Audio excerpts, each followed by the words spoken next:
All right. I think we're live now. So, welcome to another movie review stream. Special birthday review stream. It's my 40th birthday. So, you can probably you could probably guess when I was born based on all the 40th movie anniversaries they've been recently. Back to the Future. So, anyway, my name is Mark McPherson, film critic for movieswithmark.com. And we're at the end of October here. And we've got a lot of movies to cover here on the stream today. For starters, we've got the new Yorgos Lanthimos film that came out this weekend in select theaters and is going to be expanding this Friday, Bugonia, which is based on a Korean film called Save the Green Planet. We're going to talk about that today. Also going to talk about Kathryn Bigelow's new film, A House of Dynamite, a political thriller about a nuke headed towards the U.S. We'll also be talking about a surreal dark comedy called If I Had Legs, I'd Kick You, which is a pretty damn good performance by Rose Byrne. I'll cover that as well. And also some earlier reviews of films like Christie, a biopic about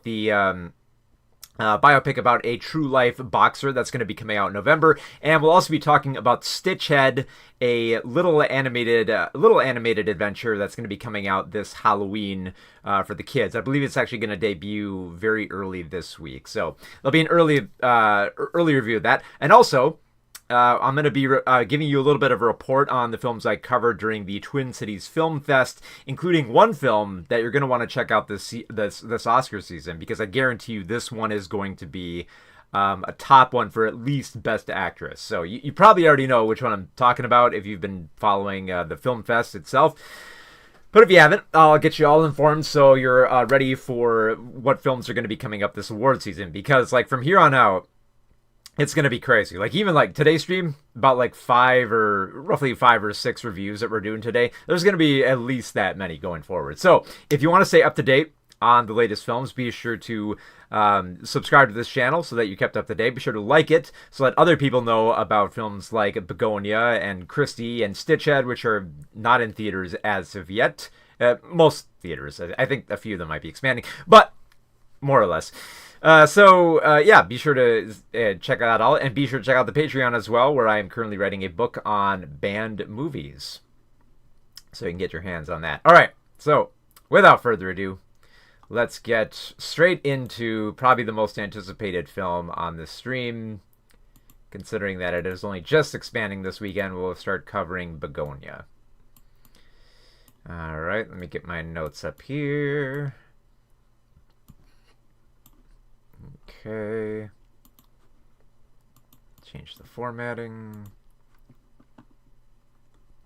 And there we go. All right, so here we go with the review. Oh, actually, let me get some water because I know I'm going to lose my voice. I actually came prepared with water and tea this time, so I'm well aware that my voice will probably give out during this review. All right, so here we go with a review of Bugonia in 3, 2, 1. So Bugonia is the latest film from Yorgos Lanthimos, with a script by Will Tracy, who's written stuff like The Regime and Menu and has worked on Succession. So Will specializes in kind of like Eat the Rich type of satires, but and sometimes they're actually pretty good. But I feel like his type of satire, it only kind of comes in one type of flavor, and I don't think it's as well suited for like a Yorgos Lanthimos film, especially for a film that's based on a Korean film called Save the Green Planet, which its premise is about some people kidnapping somebody who they believe is an alien and trying to destroy the planet, and it's very much like a paranoid thriller, and it eventually arrives at a conclusion that's a little bit of a twist, but not much of one. And I think that's kind of like the biggest problem with Bugonia, is that it feels like a remake that is trying to stick too close to the source material, because it feels like the entire absurdity of this film is all centered around answering a very binary question of whether or not this character of Michelle Fuller, this pharmaceutical CEO played by Emma Stone, is an alien. Because there are two people who believe that she is an alien, and that's Teddy Gatz, played by Jesse Plemons, and his cousin called Don, played by Iden Delbus. And so they've both basically fallen down this conspiracy hole where, life has just gotten tough for them, because Teddy's mother has grown sick due to, products from like this pharmaceutical company. And so just, after investigating as much as he can, like, Teddy comes to this realization that, oh, Michelle must be an alien. So what we're going to do is we're going to kidnap her and we're going to try to find a way to make contact with her alien mothership. Now, the entire absurdity of this premise, it's just like, it feels like it's only going one of two paths. Either Fuller is an alien or she isn't. And without giving away too much of the premise here, it does actually answer that binary question, and which is a little bit of a letdown because I'm usually used to Lanthimos' films like going into wilder and weirder places than what they first set out to be, and I feel like we kind of got a little bit spoiled on that with films like Kinds of Kindness, which was a bit of an anthology film that went in all kinds of odd directions. And then we, before that, of course, we had Poor Things, which, took like the Frankenstein story and directed it into, critiques of capitalism and feminism and embracing sexuality and criticizing every aspect of society. It went into some fun places there.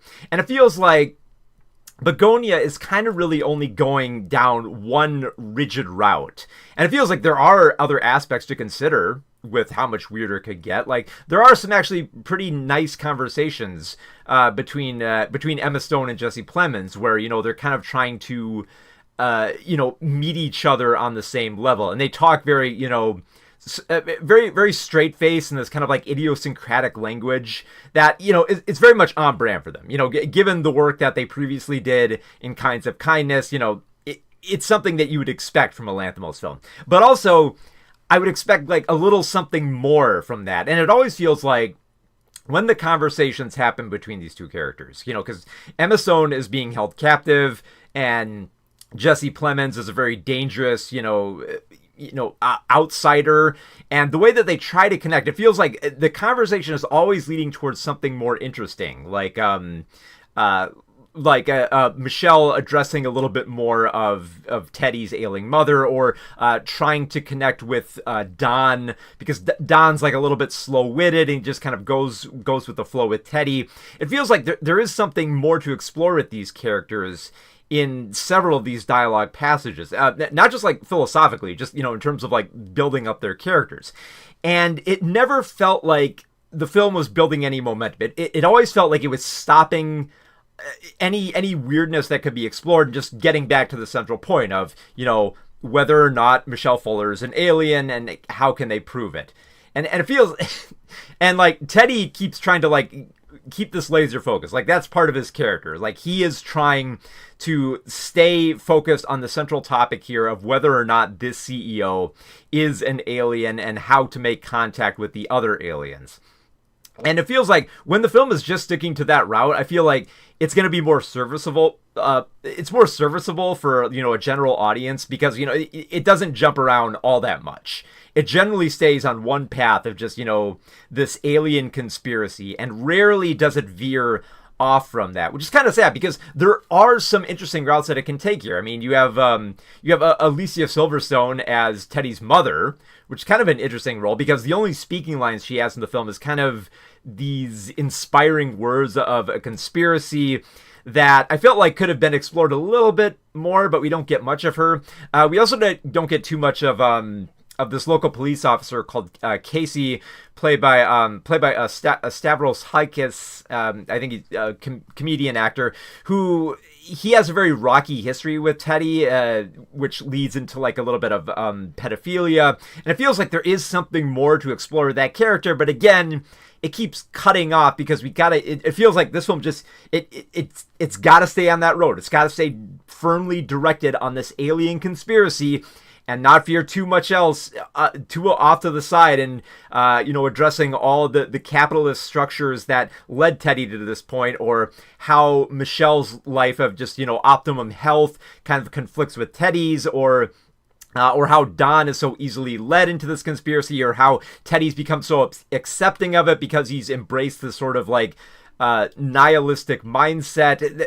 There's so much potential with this story, and it never felt like it was building on much of that. And I think a big problem with this film is that it tries to like find this balance of satire where you're meant to both despise Michelle Fuller because she's a rich person, she's poisoned people and she can afford to do it, and she could easily manipulate Teddy into letting her go or convincing others that she's an alien, so you don't really like her as much. But also, you don't really like Teddy because he's also, he's very violent, he's very manipulative, he has aggression problems, he has a very damaged lifestyle, and he has these very absurd ideas when he keeps mentioning, the specifics of how aliens, they make contact with their hair, so we had to shave off all of Emma Stone's hair, or how their mothership works, or how do you make contact, or how the teleporters work, and you're just kind of supposed to like laugh at him and also laugh at her. And ultimately, I think the film kind of wants to end on like this doomorous point about how these two are just like they're so destructive and they're so idiotic that you have to like laugh at both of them and feel like they both deserve a destruction to their lives, which kind of arrives, and it's just there's something so empty about that as well, especially for how rigid it leads towards that path of just highlighting how there's that disconnect between communication and how we're supposed to laugh at both, like the rich CEO gets kidnapped and the conspiratorial nut who just easily accepts, this wild route that he's chosen to take. And there's this very discomforting level where just like you don't really feel like laughing at it all that much. It has this very hollow nature to the satire where you're not quite sure who to root for besides just like the general destruction of Earth, which happened at the original Save the Green Planet, the South Korean film that it's based on.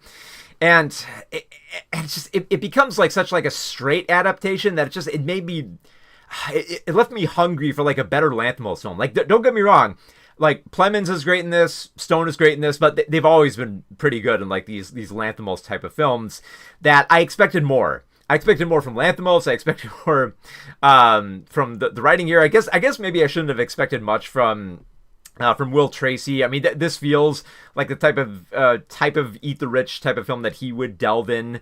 So I guess I can't be too disappointed on that front. But I think a lot of what I love about Lanthimos is just how it relies on the unexpected or veering more into the grotesque. And it felt like, I think especially from like the soundtrack here, it felt like this film was trying to be a little bit more operatic and theatrical with what it was trying to do with the material here.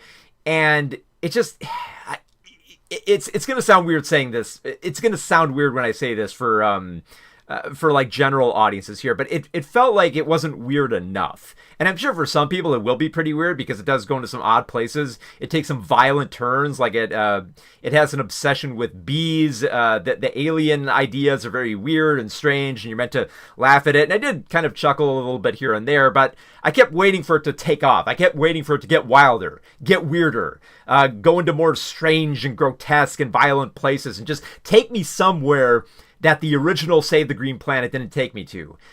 And it really didn't. It just kind of felt like it stayed firmly in its lane of being a little bit weird, but not weird enough. So yeah, Bugonia was a bit of a letdown. Like, it's an okay dark comedy. If you go in knowing like the general premise, and if you don't expect anything more than that, it's okay. But I kept hoping for something more. So considering, Yorgos Lanthimos' previous films of Poor Things and Kinds of Kindness, Bugonia was a little bit of a letdown. It wasn't like a terrible film. It was just, considering the director, it was a very, very underwhelming dark comedy. So Bugonia it's playing in limited release right now, and it will be expanding into theaters this Halloween. So I know I kind of like jumped right in there. I'll address the chat here. So let's see. Thank you. I see a few birthday mentions here. So thank you, Cosmog, for the happy birthday there. Brava11 says, Save the Green Planet is great. That being said, I haven't seen it in years. I haven't seen it in years, too. I originally rented it from a video store that had a cult section. And I thought, oh, this film looks a little weird. And I like the idea of that is it an alien or isn't it? But I think that film relies on the idea that you don't know the exact ending. It's kind of like a murder mystery in the fact that, it can only be one of the few suspects. Once you figure it out, it's not as fun to go through like the second time around. And I felt that way with Bugonia as well. So I'd say like, try to find, I'm not sure who has the distribution rights to it right now, but if you can, seek out Save the Green Planet. Just because it feels like, for like a smaller, weirder film, it's a lot of fun. I enjoyed the original. I haven't seen it in like 8 years or something like that, but it was fun from what I remember. So yeah, very much of a disappointment. Let's see. Linear Organized and Goal Directed says, happy birthday. Thank you so much. Mr. Gex says, watched Green Planet last month in preparation for Bugonia, only for it not to come to my closest theater. Oh, well, it's a great movie. Well, I mean, it's expanding. I mean, it opened this weekend, but in like very limited theaters. So like, New York and LA for sure, and maybe some small art house theaters. But I can't imagine that it wouldn't get a little bit bigger play come Halloween. I think for sure it'll at least be in like a few like AMC's or Cinemarks, I would think. Nina Einstein says, happy birthday, Mark. Thank you so much, Nina. And Brava 11 says, I still believe his best film is Dogtooth. I go back and forth on what is his best. I still really like The Lobster. Dogtooth is really good. I love how it builds up, those kind of characters who haven't broken out of adolescence. I really love that film, but The Lobster just stuck with me a lot more, and and it's not just because it's Lanthimos' first English language film, but just like the general idea and the unexpected routes it takes there. It's a really good one. Lobster's my favorite from this Gex. Yeah, that's a good too. Oh, also I totally forgot The Favorite too. The Favorite's really good. It's The Favorite is not my absolute favorite, but it's still a strong contender. He really needs to work with John C. Reilly again. I would love to see him work with John C. Reilly again. I feel like he chooses actors right now that are too straight-faced. Almost kind of like he's choosing like spoof characters. Like characters who are meant to like read ridiculous stuff straight. Which Stone and Plemons can, they can do with ease. They can easily navigate that comedy. Between Plemons being in Kinds of Kindness and was that Charlie Kaufman film called I'm Thinking of Ending Things. They're great, but I feel like he's relying too much on dry actors, and I think like a lot more fun would be to see him choose generally absurd and ridiculous actors and place them in like smaller roles. Like I mean, John C. Reilly's a good idea, but maybe someone like Charlie Day. I would love to see, like, because Charlie Day is mostly known for giving exaggerated and loud performances that I would love to see him in more of like a dry, wry comedy from Lanthimos. I think that would be a lot of fun. I'd like to see Lanthimos expand his troupe instead of just, going back to Emma Stone for like the 4th time in a row and Jesse Plemons for the 3rd time in a row. Yorgos Lanthimos always something. Ooh. Oh, you know what? They should do an Always Sunny in Philadelphia movie and have him direct it. That would be a lot of fun. And absurd, like very unexpected. Basil says, happy birthday. I hope you can get a nice cake of sorts. I actually did. Here's the thing. I guess I'll reveal a little bit here, but my birthday was actually yesterday. So I celebrated at a brewery, and my family actually got me a pretty nice, I think it's like a chocolate cookie dough cake. I don't know why. I was fascinated by it because I'd never seen anything like that before. But I had some of it last night. It was a pretty good cake. Not bad.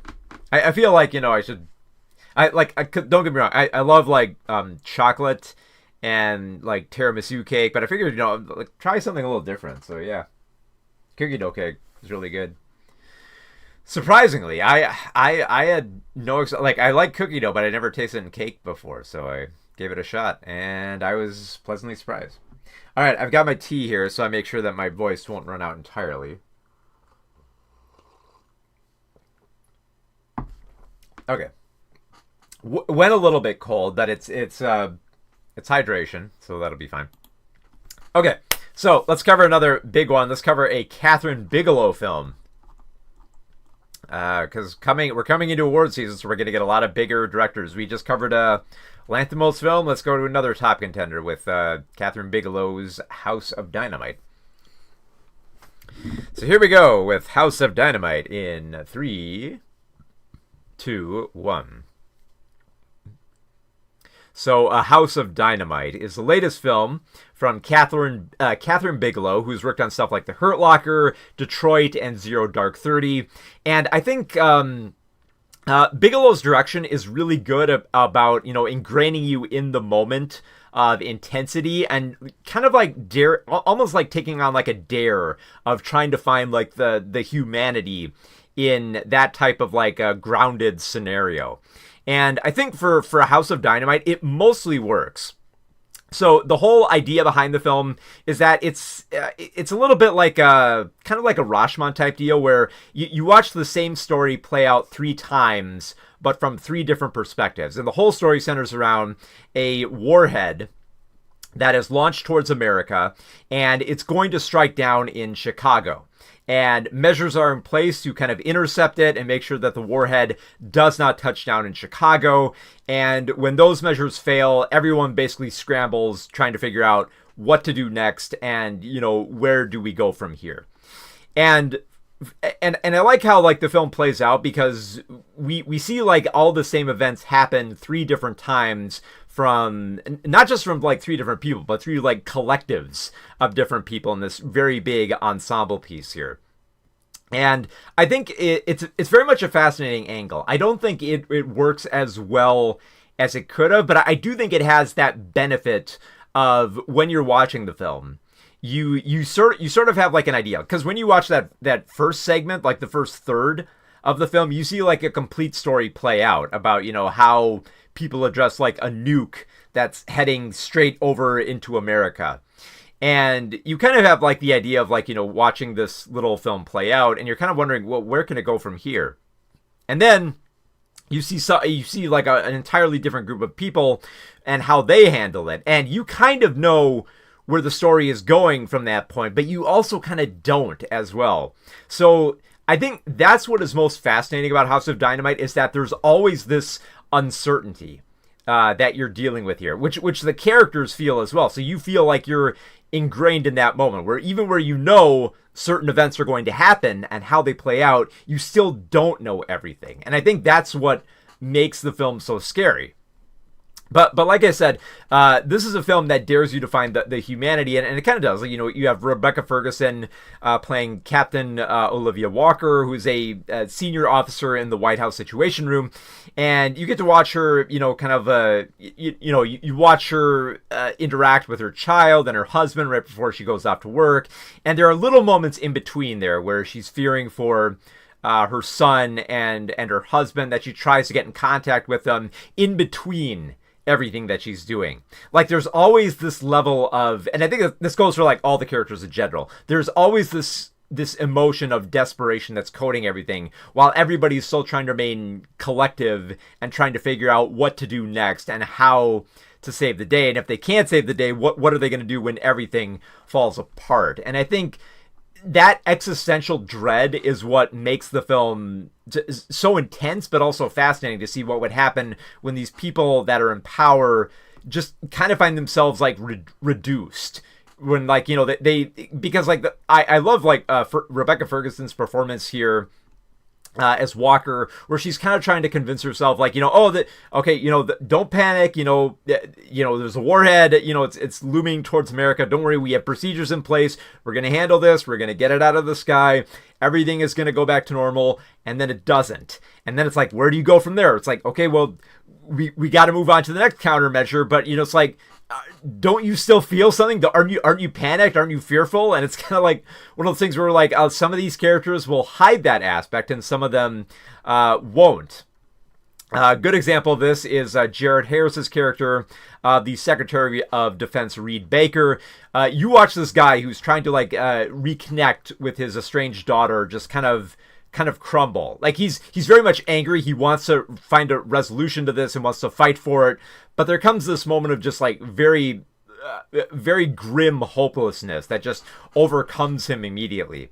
Some are a little bit more cantankerous, like there's Tracy Letts' character, General Anthony Brady, who feels like he's trying to maintain some order while he's working at the United States Strategic Command.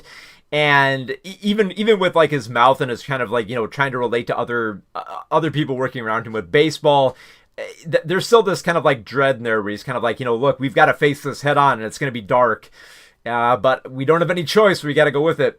One of the more interesting characters who I think is kind of very vulnerable in this more than anybody else is Anthony Ramos's character of Major Daniel Gonzalez, who, he starts the film like very, realizing his life is coming apart. And then once, because he's working as a commander at Fort Greely, a military base, which is, detecting incoming threats and trying to destroy them. And, he's like right at the forefront where it feels like, his base should be doing something. And that if he fails, it feels like he's failed the entire world. And there's this very sobering moment where he tries to like comes to terms with his own humanity, which it was very sad, but I really liked how subtle Ramos's performance was. As a little bit more of like an on the ground type of character, you have Moses Ingram as a FEMA official of Kathy Rogers, and you basically get to watch her reaction to feeling like, she's a little bit more important than some of the other people within FEMA, that she feels a little bit. She feels like this distance between like a lot of people when, basically the shit hits the fan, and you kind of feel for her about recognizing, the desperation from other people on the ground. And I think with the House of Dynamite, the thing is like it focuses mostly on the people who are in power or who are working within the government. And that's like the most like chilling aspect of the film is like, these are all people who are really, they establish them as being really good at their jobs and that they have an outside life from their work. Like they feel like real people instead of just like, like key figures in a standard like military procedural or something like that. Where they do have humanity. So to watch them be in this level of authority and watch them go through the motions where they do everything they can, they do everything right, and still nuclear annihilation is going to happen.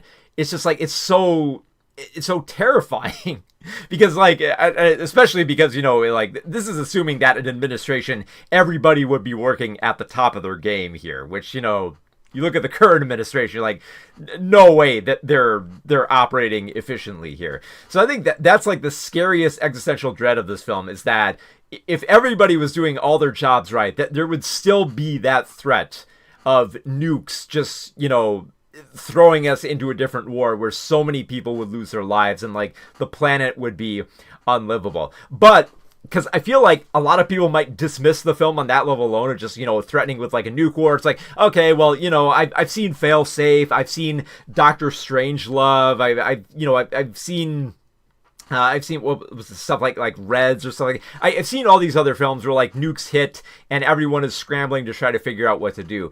But I think, and this might be a little bit of a spoiler, but in A House of Dynamite, they do not show what happens when the nuke hits. So like I said, you get to see all the different stories, but you never get to see what happens after. You don't see the mushroom cloud. You don't see it hit down in Chicago, and you don't get to see what happens after that moment. And I think that's the scariest thing about the film, is that it ingrains you right in the moment and doesn't take you into the next day or what happens after the nuke happens, because it feels, and I think that helps to stress the idea of to stress the fact that this could happen tomorrow. and you don't know what's going to happen the day after that. So what happens when a nuke hits? And I think that's going to kind of going to be a little bit of the question that everybody's going to be asking themselves after that very ambiguous ending about, what happens next? Are we going to be in a war? Are we going to surrender? How many people are going to lose their lives? Did the nuke even touch down? And did it obliterate as much as it was speculated to? And there's so much uncertainty there to consider, but also the fact that there's so much of the unknown there. I think that is what makes the film so scary. And Bigelow's direction is really good. I mean, no surprise, from her work on like The Hurt Locker in Detroit, where she ingrains you in every single one of these characters and taking you through the process of how they try to address this threat. I also appreciate how Bigelow also, kind of informs the audience very quickly. Like at several points in the film, they'll show different rooms and different organizations, and there'll be very quick typography as the characters are talking to let you know where they are. So like if you're worried what Stratcom stands for, you're not gonna have to like scramble the Wikipedia. They'll tell you immediately when Stratcom is mentioned in the film, like, oh, it stands for United States Strategic Command. There you go. And there are several moments like that where you won't have to like, you won't be lost. You won't feel like you have to look something up, while you're watching this film on Netflix. So I do appreciate that with Bigelow's direction, because then it keeps you in the moment. It doesn't make you like divert or think about stuff about anything else. You're always thinking about how do they handle this threat and what's going to happen when the nuke hits, if it hits. Another great performance worth mentioning is Idris Elba as the President of the United States. Even though he doesn't show up for like maybe an hour into the film, he does show up over conference calls, but not in... but only with audio. So you, like I said, like different perspectives here, so you don't get much of Elba's character until much later in the film. And I really appreciated how they establish him as kind of as a president who's trying to connect with other people, but also has very much this uncertainty to him, because you kind of feel for him a little bit, because when you hear just the audio of him from like the first two acts, you assume that he's like a president who doesn't quite know as much as everybody else. And I think that's just because you're ingrained in everybody else who is working with within countermeasures that can actually do something about it. And they establish his character as mostly just, someone who has to like delve out the orders. And with the dialogue you hear, it kind of feels like he's out of his element a little bit. But once you get to see him more in the third act, you realize that, he just has like a very human reaction and is just trying to find anything to latch onto, and like those very desperate moments where he's got to make these very crucial decisions that are going to change the entire globe for, after like this nuke touches down. And Elba's performance is actually really good in those moments, especially for like the build up to them, because you assume like, when you hear him like, pull out his little card to like, address the codes. He mentioned something about being back in college, and you kind of feel like it's just like a joke, or he's stalling for time. But then you realize, no, this guy is actually still uncertain. He's just kind of like fumbling and just trying to find something to latch onto. Like these are terrifying decisions that I can't imagine anybody would be easily ready, easily make. And just, watching him have that kind of like that desperation. Like at one point he calls his wife, who's on vacation, trying to figure out, any info, basically try to find an idea of what he should do going forward. And there's no clear answer. There's this aspect of like trying to grasp on, any sense of yourself that's human that could make you steer towards what is the right path and what is the right option to choose in delegating orders for what happens after a nuke hits. And the film never gives you an easy answer. And in many cases, it gives you no answers about where to go forward. So it's very much a scrutinizing and damning type of film, seen from many different angles. And it's deeply frightening when addressing the idea that if everybody was operating at the top of their game, they still might not be able to stop a nuke. Like it was easy to watch that with stuff like with with like Failsafe and Doctor Strange, especially with Doctor Strangelove, because there was always that satire that a lot of these people did not know what they were doing. But here, people do know what they're doing, and it's believable enough with like their acting in the direction here that it's frankly scary. I don't think it works out as much here and there. I don't think all the performances are that great for how many characters they throw in here. But the direction is tight.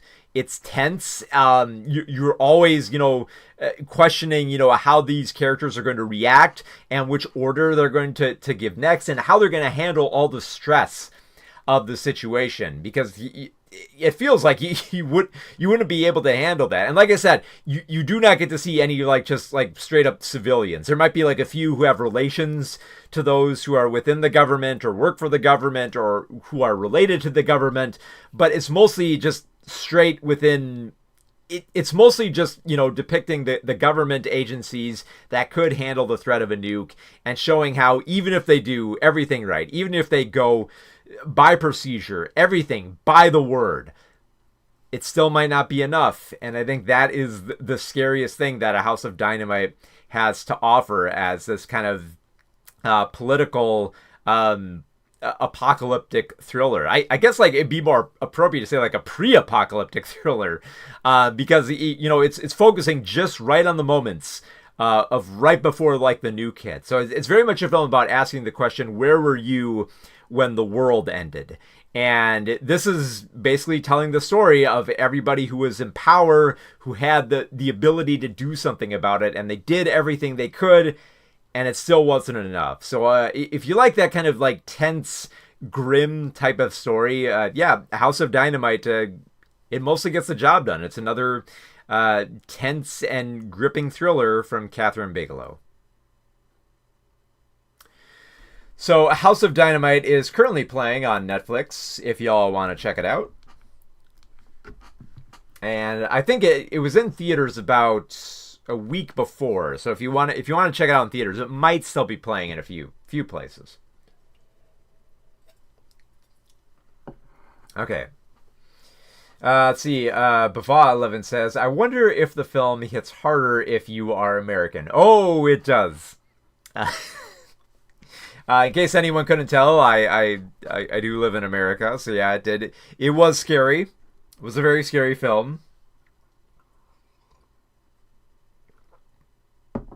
Bava11 says, I felt for the one younger fellow in the middle section who can see everything spiraling out of control and a softer approach seemingly being dismissed. Oh yeah, was that the dude who was negotiating with the Russians? The guy who was kind of trying to record on his phone, and he had to get through security, and then he got to the operations room and just tried to negotiate with the Russians, and they still weren't. They're just like, we're not going to be with you if you're throwing nukes over our territory. He's like, okay, maybe I'll talk to the president. It's like. I did feel bad for that character. I felt bad for him quite a bit, yeah. I was surprised how much sympathy I felt for a lot of characters here. I think it might be easier to... you talk to the Russians, yeah. So that's that character. I did feel bad for him.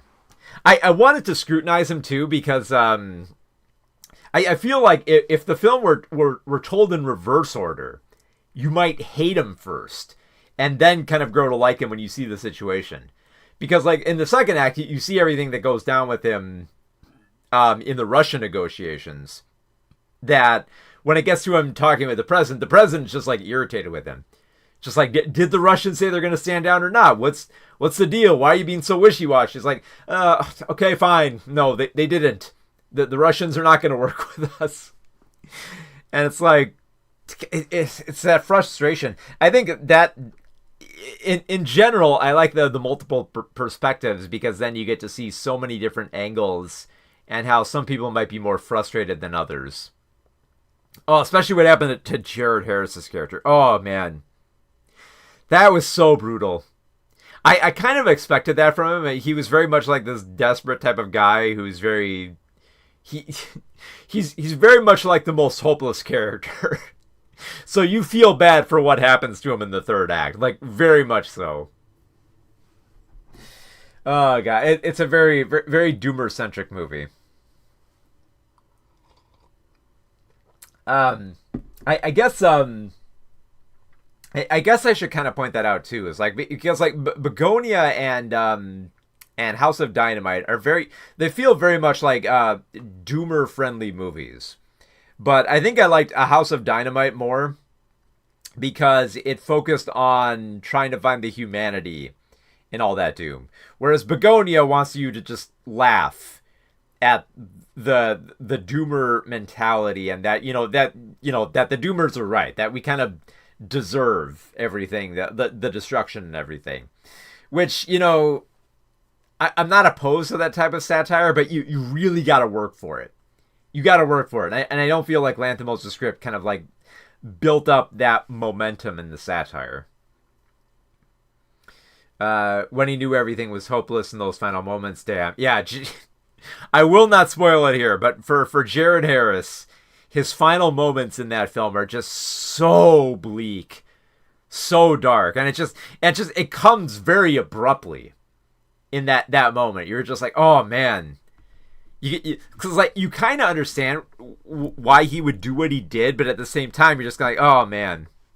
And God, this will be a little bit of a spoiler too, but I love the fact that there's no closure to it as well, because they keep implying that this attack might be coordinated, and there are some leadings into who might be coordinating the attack, and there's no clear answers given.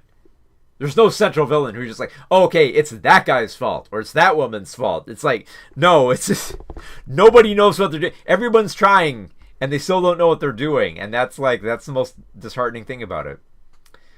Dynamite could have been a much longer film. It felt like a lot of characters felt a little underdone. Yeah, and there are certain films where I'm like that, where like, this film could have been longer. And I think for Bigelow's film, it could have. And I understand why it might be as tight as it was, because I mean, like, she goes through Netflix. Like Netflix, I imagine they allow you to do films as long as you want because you're going to be on a streaming service. Like they allowed Martin Scorsese to do a 4-hour mafia film with The Irishman. So, but I get the feeling that Bigelow made it didn't make the characters as developed because she wanted to keep it very tight and very intense with the editing. So I think that's both like a feature and a flaw with her direction, which is why I do not like House of Dynamite as much as stuff like The Hurt Locker. The Hurt Locker, you spent enough time with the characters where you felt for their plight, and I feel like with House of Dynamite, you're more invested in the general theme and the overall anxiety of all the characters in that situation, more as opposed to more of the characters themselves. Which, like I said, their humanity kind of like leaks in here and there, and the few times it does, it's really good. It's very great when you get to see these characters kind of have that desperation, where you get to see one of the operation room people just kind of like straight face just tell like the dude working the concession stand, like, look, I can't tell you what's going on, but it's bad. Please go home. Just that's all he needs to say. Just little moments like that, I really appreciated in the film. But it's very much ingrained in that. It feels like it was very much a procedural political thriller, and then just kind of trying to put in like little sprinkles of character and humanity throughout. Again, another feature and a flaw of that type of direction here. I don't think it works as well. I know a lot of people just love the film straight out for that, for the tone, the intensity, the editing, and the direction. But I feel like we don't get to spend enough time with the characters where we feel for them as much, which is a little bit of a shame because you have a fantastic ensemble here. Rebecca Ferguson, Idris Elba, Anthony Ramos, Jared Harris. They're all great. But you don't get you never, it never feels like you get a full scene with them just embracing it. Maybe a little bit more with Idris Elba in a few of his scenes, but overall just not a clear mix of them. So I almost feel like the film might have benefited more from not having so many perspectives. Like, I understand why they have Moses Ingram's character as the FEMA official, because she's more of like an on the ground type of person. She has a more realized human response. But I almost feel like it'd be more interesting just to have the 3 sections based on just, Anthony Ramos's character, Rebecca Ferguson's character, and then Idris Elba's character. Because then I feel like there might be enough time to expand all of them and give a little bit more humanity to them.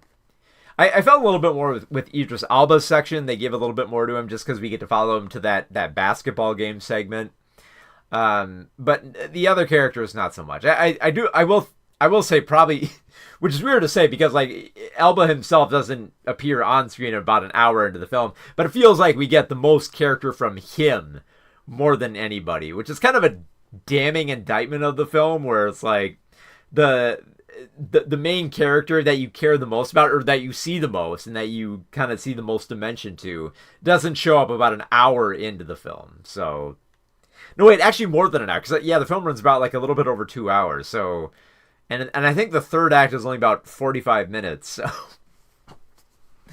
little disheartening. That poor guy didn't get to propose to his girlfriend. Yeah, I think that's the buildup. I think like there's all this potential, and then a nuke throws everybody's days off. So, good idea, pretty good direction, pretty good execution, but I think better characters could have served this film well. All right, let me get some more tea here. All right, covering a little bit of a backlog here, but we're going to shift gears to a film that kind of, I think it expanded this weekend, but it was released previously. So we're going to talk about If I Had Legs, I'd Kick You. Dabble Tran says, ever since I've seen your Reagan movie analysis, which was fantastic, by the way. Thank you so much. I kind of got curious to rewatch Adam McKay's Vice 2018 to see if that film holds up. Wow, I have actually not rewatched that film since 2018. I'm almost kind of fearful to go back and watch it, just because I really did not like McKay's because I remember initially I did not like Vice. I felt like it fell on a lot of platitudes that went nowhere. And I really disliked McKay's Don't Look Up, which is like that apocalyptic film which just blamed everybody and didn't really explore much with the topic of climate change as it could have.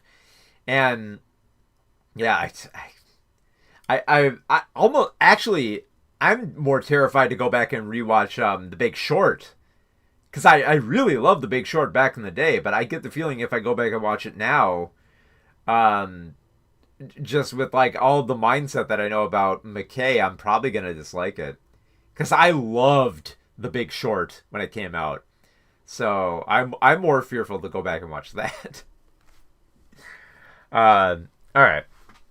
Now let me get a little bit of water here, and then we'll jump back into the reviews here. Okay. So here we go with our next review in 3, 2, 1. So If I Had Legs, I'd Kick You is the latest film from Mary Bronstein, who previously directed a mumblecore comedy with Yeast. And this is it's a dark comedy, but I feel like I gotta preference this film by saying, yeah, it's a dark comedy, but it's a dark, inky, pitch black comedy that dares you you almost kind of want to laugh just to like relieve some of the stress from the situation, because this is it's a psychological horror film with darkly comedic elements, but it's very much an intense and nerve-wracking film. Like, this is very much I think the closest comparison I can make for this film is with the Babadook. Because the Babadook tried to place like some supernatural horror on top of what it feels like to be a stressed out parent.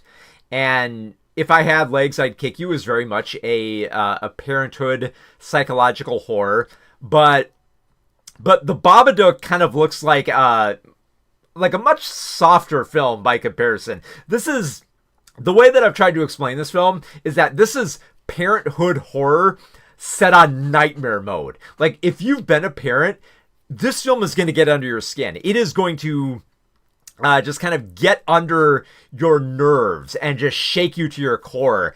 And, you know, as someone who is a parent, this shook me.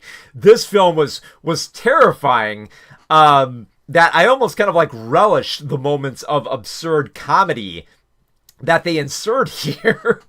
Because I was like, I need some levity, because like this is like, I was just like gripping my seat. I was like, this is getting unhinged. This is nerve-wracking. For anyone who's been a parent, this is going to throw you over the edge. It's like, I need something here. And thankfully, there are some comedic moments to this film. So a really big credit here to Rose Byrne in the role of Linda, who is a stressed out mother trying to deal with her daughter who is on a feeding tube and can't quite get off it. It feels like if she just has a little bit more support, she'll be off the feeding tube, but she doesn't really have, you know, the support of a lot of people around her. Like her husband, played by Christian Slater, who mostly interacts with her over the phone and berates her, is working somewhere else at the moment, so she's on her own. And as if that weren't bad enough, she has water damage in her home when a giant hole opens up in her ceiling. And it damages her apartment, and she's forced to live in a motel while trying to attend to her regular therapist job, while also trying to help her daughter, who is just stressed out and terrified of everything and isn't sure if she wants to get off the feeding tube, and also deal with the school that's trying to deal with her, and also just maintain some sanity. And she's also addicted to, you know, booze and later on drugs, and just like everything in her life is going wrong, and it just keeps going wrong, where it feels weird to kind of recommend this as a dark comedy, because you're like, how is this a comedy? This feels like a horror film. It's like, yeah, it is, but it gets so dark that you kind of have to laugh. And thankfully, there are some very bizarre moments where finds a way. Life has to find a way. You know. Thank you, Jeff Goldblum. You put it beautifully, because that is very much at the heart of the film, which is that Linda is trying to keep everything together, and it's just nothing is going right here. Like there are some very absurd moments here. Like at one point, Linda's daughter really wants a hamster as a pet, and the hamster they get is just so like cartoonishly monstrous that you're almost relieved that something really nasty happens to that hamster.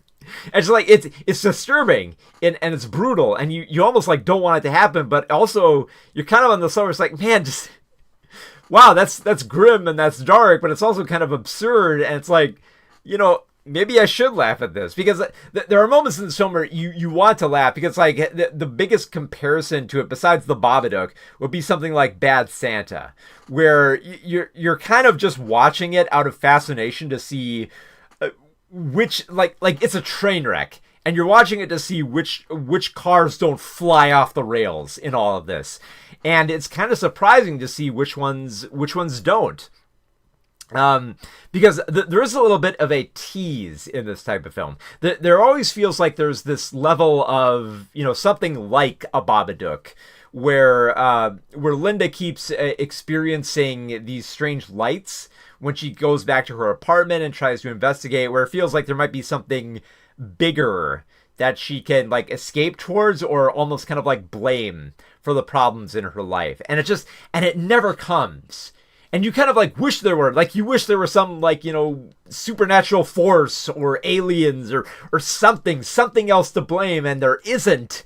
And you kind of have to laugh at that, because it's like, you know, yeah, all of this feels like stuff like, you know, a stressed out parent would have to deal with. That the few times when Linda does bite back, especially in the third act, you relate to her more. And I think another thing I gotta stress here is that a lot of people might get the idea that Linda's daughter is just because you do not see her face for the majority of the film. I don't think you see her face till the very end. So there's always this idea in the film that maybe her daughter is like a figment of her imagination. And there's some weird visions where it almost seems like it might be, because we get these scenes of surgery and her, talking about abortion and stuff like that, and having regrets of being a parent, where you almost kind of feel like, oh, is this, going to be one of those in her mind type deals where it's like, it was all just a figment of her magic. Do not worry.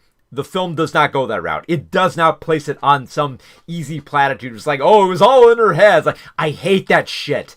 I hate whenever they say like, oh, everything was just, unreliable narrator and all that shit. No, there is like a concrete ending here. And I think what helps establish that connection between the fact that Linda really does have a daughter that she's trying to pull for and trying to relate to is the fact that her daughter it's not just like a constant, burden in her life. Like, she does scream, she is distressed, she talks really fast, she's very annoying, as most kids are, but there are those moments of humanity where the child can clearly see that Linda is stressed. And there are several moments where her daughter just confesses to her, like, Mom, I'm sorry if I'm causing you stress. I don't mean to be a burden. I'll try to be better. I'll try to do something like that. And just moments like that just rip your heart out. Because you want to cry as much as Linda, because, she's trying her best and she's doing everything she can. And it feels like the only one who is championing for her is her daughter. And she's like, you want to cry, and you also want to laugh. You want to find like some levity to that, because there is none here. And I think the biggest signifier of that is the fact that you have Conan O'Brien in this film as Linda's therapist and her coworker at the same time. So she has this very very awkward relationship with Conan O'Brien, and he is very straight-faced in this film. Dry comedy here. Like, there is some some absurd lines that he has to say here and there, but for the most part, he's just quiet. He is just distant. He is trying not to get involved with Linda's life when clearly she wants him to play a bigger part. She wants Conan to be the salvation for her, to, give her the right answers, or give her some comfort, give her some romantic attention when, like, Slater's character is absent, and he just will not relent. He will not give her anything. And it's just like, it's one of those discomforting things. Just like, okay, Conan O'Brien is in this comedy, and he is not giving you any comedic relief here. I'd say, if anything, if there's any comedic relief in this film at all, it's from A$AP Rocky's character of James, who is a hotel superintendent, who is, I think, of all the characters in this film, he is the nicest. He's the most understanding. He's basically kind of a bit of a friend to Linda when she comes to stay at the hotel. Because, like, Linda gets into a little bit of a fight with, like, the receptionist, saying, like, oh, I can't sell you this wine, you don't have your ID. And James is like, oh, okay, it's cool. She just, it's late, she's a little distressed, she wants a little drink, just, I'll buy it for her. And even when Linda gets locked out of her motel, like, James is just like, I'll help you. And he has no ulterior motive. He's not trying to be a creep. He genuinely cares for her. Even if that care extends into buying drugs off the dark web, which, he just kind of offers, like, hey, I'm buying drugs if you're interested. And it's kind of like, God, I could really use some drugs. And James is like, yeah, okay, sure.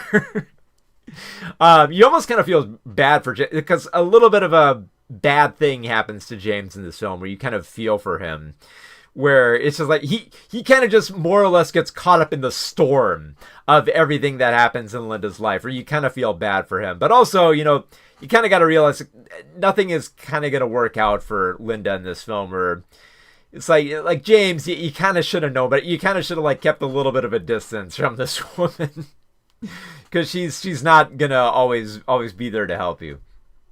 There are some, I think that there is, like, another character who you kind of relate to more, which is, Carolyn, one of Linda's patients, who is also a mother, who is also distressed, and you kind of get to see, like, the dark path that Linda could go down, because Carolyn feels so uncertain, so distressed, that she just wants to end everything. And I don't mean that by like suicide. I mean, she just wants to run away, get away from everything. Because there are several moments where you feel for Linda where she would want to do that, where nothing's going right. She wants to get away. She wants to abandon everything, run away, get out of there immediately. And Carolyn kind of like presents that opportunity where she's almost kind of like signaling to Linda, look, we're both distressed mothers. Nothing's going right in our lives. Let's run away together. Let's just go off into the sunset and never come back. And just, because we're never going to be able to fight this. We're never going to be able to fight the waves, which is very much, it's very much signaled that is what's kind of being stressed here with how at one point Linda literally goes down to the beach and just starts like punching waves at one point, just, realizing that nothing that she can do is going to make that much of a difference. And everything that she tries, just trying to make her life easier or her family life better, just blows up in her face, and just feeling that nothing is worth it. And for how dark this film gets, I will say this, it does end on a little bit of a hopeful note of, realizing that, like I said, there's still that humanity within her daughter that kind of like keeps her going. And it's a little bit dark and depressing at times, but also very human for realizing that, everything might be against you in life, but there's going to be someone in your life who is dependent on you, who is a little bit appreciative of you as well. So I was very surprised at this film. Like I said, very nerve-wracking. In fact, it's so nerve-wracking. It is so intense and so deeply uncomfortable that I might never watch this film again, just because like I was just gripping my seat. I felt, and I've seen like tons of horror films, and this one really shook me in a way that I did not expect. For all the intensity, especially, I will say this: if you're a parent who just like if hearing your child scream in agony or terror just like cuts through you like a knife, this film is really going to get under your skin, because there's a lot of screaming from Linda's child, and not just like the annoying, like, you're not getting me the Happy Meal today type of scream, but just like the terrified type of scream where you just want to assure your child, like, no, everything's going to be okay. Like, it's fine, even though everything's not fine. And you're trying to just, maintain some comfort and order. It really gets under your skin here. And don't get me wrong, there are some very funny moments here, but like I said, they are inky, black, dark comedy moments that you really got to be ingrained in the dark comedy here to appreciate them here. Like it's in small bursts. But I mean, Rose Byrne's performance is incredible here. Like, just all the distress in her eyes and the intensity and the anxiety and everything that she feels here. Especially, there's a lot of extreme close-ups of her face where her acting in those scenes is just so damn good. And I love her performance. I love the direction here. I love the psychological terror and the anxiety that it invokes, but I'm probably never going to watch this film again just because I don't want to feel that discomfort again. So I've kind of quoted Roger Ebert's review of Naked Lunch when referring to this film, which is that, I like what was accomplished with this film. I admire what the director Mary Bronstein did with If I Had Legs, I'd Kick You. And I admire it, and I hate it at the same time. So it's a very, very well-made film. It has like the perfect tone, and it ingrains you, and it makes the character very believable and intense. And it's like, it's a horror that I never want to return to. So, thank you so much, Samo. Have you seen the new Guillermo del Toro Frankenstein movie? Not yet, but I will get to it. I will get to it eventually. Netflix has been a little weird with the screeners. I'll get to it after the review here. So yeah, if I had legs, I'd kick you. It's a very discomforting psychological parent horror that if you are a parent, it will get really under your skin, but it's also pretty funny and well acted at times. And Rose Byrne's performance here is incredible. So yeah, this was a very intense and fascinating film that it really, really shook me. It's a nerve-wracking psychological horror comedy that is very effective at what it's trying to do. So, if you'd like to see If I Had Legs, I'd Kick You, it should be playing in theaters right now if you want to check your local theaters. But it is an A24 film, so it might not be playing in all theaters right now. And also, yes, thank you, Sam O, for the $2. But yes, I will be covering Frankenstein. The thing is, like, with Netflix stuff, it's a little trickier come award season. They are very... They do... that movie is on my watch list. Mine as well, because it's Guillermo del Toro. Also, Wake Up Dead Man, coming out later this year from Netflix. Now, this might be a little bit revealing how the sausage is made here, but in terms of getting early screeners from Netflix, they're a little odd because you have to go through a little bit of a process to get them. I did get it to work with House of Dynamite. I did get an early screener for that. I do also have an early screener for Ballad of a Small Player, which I'm looking forward to. And I'm hoping I'll get one for Frankenstein soon. Possibly this week or something like that. At any rate, I will eventually cover it because Netflix, more than any other studio, Netflix usually puts a lot of effort into their 4-year consideration campaigns. And I get the feeling they're going to do that a lot with Frankenstein, because it's Guillermo del Toro, and they want to promote that. But also with Rian Johnson's Wake Up Dead Man, the latest in the Benoit Blanc mystery thriller series. Which is why I'm very much looking forward to this award season, because for those who don't know, Netflix, they put a lot of effort into their campaigns. Like, they send me a ton of crap for not just screeners. They send me soundtracks, they send me stills, everything with that. And I'm very much looking forward to it this year, because even if it was just like House of Dynamite and Frankenstein, that's still really cool stuff there, because it's Guillermo del Toro, it's Rian Johnson, it's Kathryn Bigelow, and Kathryn Bigelow did a pretty damn good film. Not my favorite Kathryn Bigelow film, but I enjoyed it. And especially after years where they've been promoting stuff like Emilia Perez and Maestro, films that are really not that great. I was like, oh man, I got a lot of this stuff. In fact, I actually, let me grab it here. Netflix actually sent me the soundtrack of Maestro on a vinyl. This fantastic, man, there's a little bit of reflection there with the plastic, but yeah, it's the soundtrack to Maestro on vinyl, which I kind of want to keep it just because, I mean, it's the London Symphony Orchestra, and you know, Leonard Bernstein's stuff is just amazing. So I have not opened this yet, just because, like, I think they gave me like a different 45 of it that I've played, or C. I think they definitely gave me a CD, but yeah, it's I think I'll eventually play this. I do actually have a record player. I just don't play a lot of stuff as much, but yeah. They tend to send out a lot of stuff, and I'm very excited this year because it's a Guillermo del Toro monster movie, and it's a Rian Johnson murder mystery comedy.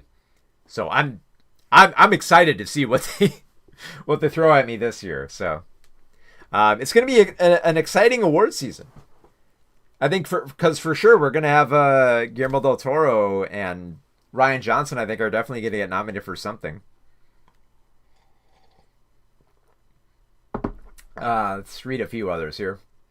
Dalbert Tran says, I'm planning to watch that also. Frankenstein, yep. I mean, come on, it's Guillermo del Toro. Like, what was the last big film that Guillermo del Toro won an award for? Like Pinocchio, which was kind of a monster movie, more or less. And then The Shape of Water, which was straight up a monster movie. So at this rate, I think it's a safe call to let Guillermo del Toro keep making monster movies, because they win awards. More than any other director who would make monster movies, yeah. Ash says, same too many movies, meanwhile watching 1990s It for the fun of it in the month of October. I have come here to chew bubblegum Ooh, and kick ass. thank you, Sam. Let's turn this up here. All out of bubblegum. Thoughts on anti-SJW making fun/talking shit about one battle after another, saying it a woke Antifa movie and since it didn't make a lot of money? Yeah, with one battle after another, yeah. It was fun to me because when I came out of the film, I was like, oh, I was surprised. This film is actually leaning a lot heavier leftist. And this is a lot of the stuff that a lot of the anti-SJW people complain about in, like, Disney and mainstream franchise stuff that is mostly centrist. Like let's be honest here. Like most of like the stuff they consider leftist or woke and stuff like that is usually centrist or at the highest maybe like liberal neoliberal type stuff that usually doesn't address much of leftism. Because when I think of like very leftist films, I think of stuff like Sorry to Bother You, and maybe stuff like Z and stuff like much older films. But yeah, One Battle After Another, yeah, it's straight up very very leftist material. There are some arguments to be had because like I came out of the film loving it, but there have been some different perspectives from people who have criticized the way that the film depicts women and people of color, which I think are valid concerns. I think, because I was loving it as a little bit of like a satire of balancing how, of course you laugh at Sean Penn, but you also kind of laugh at Leonardo DiCaprio's character of wanting to be this revolutionary and kind of being burnt out on it and kind of realizing that, the revolution isn't going to happen with you, but it can happen with the next generation if you foster it and if you protect it to the best of your knowledge. Like, he doesn't really do much of that towards the end of the film, but he tries. And I think that's what makes it more fascinating. And the fact that, like, people of color are ultimately kind of the, like a Benicio del Toro's character and the Native American character who more or less help out these characters a lot more towards the end there and kind of foster that sense of rebellion. But also like that it didn't make a lot of money too. It's like, it's fascinating because honestly, it made more money than I thought I would expect like a Paul Thomas Anderson film to make. But also too, for a film that debuted in 70 millimeter and IMAX, yeah, it's fast. And I did see I didn't see the 70 millimeter presentation, but I did see the IMAX presentation, and it was a lot of fun. Like, I mean, watching like auteur directors kind of like that, and was it Ari Aster who did Beau's Afraid, and we got to watch Beau's Afraid in IMAX. Like, oh, this is cool. I'm getting to watch this surreal, experimental, weird ass horror film, and it's an IMAX, and it's 3 hours long. It's like, this is fun. Same deal with One Battle After Another. Like, here's this Thomas Pynchon novel, and it's very leftist, and it's violent, and it's satirical, and it's very reflective of our times. It's like, and this is an IMAX, and it's 3 hours long. I love it, So yeah, it's been interesting to watch their reactions, especially because a lot of these people have spent so much time bitching about Disney films, which are just like, they're centrist mostly and liberal at most. And then here comes along One Battle After Another, which it's debatable how leftist it is, but it's for sure leaning heavily in the leftist camp. That it's like, yeah, this is a leftist film. Like, there are obviously better examples, more leftist stuff like Sorry to Bother You, but yeah, One Battle After Another is one of those rare exceptions. Helbrick says it's PTA's first film to get a wide release. That is it? Oh yeah, I like for sure this bigger release, yeah. Ben Shapiro's review was picked. I mean, but that's Ben Shapiro's reviews are always terrible, and even like his reviews of like just centrist liberal films are always like, ridiculous. But having one that's like straight up leftist is just, it's got to be just him frothing at the mouth. So let's see. Ash says, to me it's just silly. It's funny because it exposed them and whatnot. Yeah, the grift is up there. Let's see. Helbrick says, my only October horror movies so far is Friday the 13th Part 6 and Nightmare on Elm Street Part 3. Those are good examples. I know a lot. I do really like Part 3, the Dream Warriors, for Nightmare on Elm Street. I do really love Part 6 just because you get to see Tommy Jarvis be a badass. But I don't know. I kind of have a little bit more affection for Part 4. Just because you get to see a young Tommy Jarvis be like an absolute geek. And you get to see Crispin Glover do a funny dance in that film. So I really like the characters more in Part 4.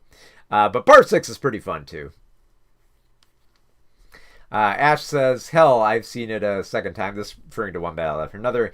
And it's more or less a PSA, especially with what's going on right now. Yeah, very reflective. I think a lot of people are going to look back on it and say, yeah, this encapsulated a lot of what we're feeling. Love the Cronenberg DVDs in the back there. Yep, we got what do I got back there? I see Crimes of the Future. I see Videodrome. I see Scanners. And I see Brood. Yeah. I kind of forgot. I know I put horror films back there. And I think because I set that up like 3 weeks ago. And I think I said, oh, Cronenberg, that's perfect for horror. You know, the Brood and Scanners and stuff like that. And Videodrome, yeah. Love me some Cronenberg. I mean, do I have... No, I don't... I think I have a copy of Possessor, but I don't have it up there. But that's David Cronenberg, so yeah. Let's see here. Samo says, also, I saw Frankenstein this past Friday in 35mm, and it was pretty good, and they gave us a poster. Oh, cool. Yeah, because they are... Because Frankenstein drops on Netflix in the next 2 weeks. It's coming out November 7th, so not this Friday, but the next Friday. And I think it is dropping in theaters this weekend right now. And will probably be in theaters over Halloween, which is cool. So if you really want to see it, you could probably look at your local theaters for a screening. I know we had earlier press screeners for it in the theater, but I couldn't quite make it to them, so I'll eventually cover it. Ashpart says, everyone is just fun, especially with Leonardo. For One Battle After Another, yeah. Bava11 says, the first 30 minutes of the film are uncomfortable. Felt like some gotta pronounce this correctly, fetishization of black women. But it writes itself as it continues. I think so too. I think, yeah, the way that they talk about Leonardo DiCaprio's character saying, like, oh, do you love black women? Of course I love black women. It feels like one of those, like, weird assertions that they got to make early in the film. But I think, yeah, it gets a little bit better, I think, especially when they establish his daughter as being kind of like more like the next generation who's going to carry on the revolution when everyone else has failed. Because I think that's the point that they're kind of trying to focus on. I know a lot of people they'll take issue with it and they'll dispute it, and I think on some level those claims, there is something to them about how they reduce a lot of like the black characters who kind of either disband and just run off, or kind of like crumble and just disappear within that narrative. I think perhaps like the most interesting character to explore that with would be Regina Hall's character, who gives a good performance, but she also kind of crumbles under like the situation as well, which I think, you know, for a lot of people who want to see, like, you know, people of color more involved within the revolution, it's very disheartening to see that level of failure perceived within the characters there. And I think that kind of runs a little bit counterintuitive to kind of where Paul Thomas Anderson's film is leading here, about basically showcasing how this entire generation has failed. Like, all these people have either burned out or checked out or crumbled or found a way to just leave. And it's just like, you know, the next generation is going to have to carry this on. And it's more or less just kind of like realizing the failures from that. So it's debatable how effective that is within the portrayals, and I feel like I might have to watch the film about 2 or 3 more times just to get that, to get like a greater sense of how that perception comes across. But it definitely is there from the other reviews that I've read. I can see that. I can see the complications, I can see the problems, but also the general thesis of the film, I think, is pretty strong. I think it's just like the portrayals are definitely rocky the more that I think about it. Not to mention, Videodrome is one of my faves. Mine too, yeah.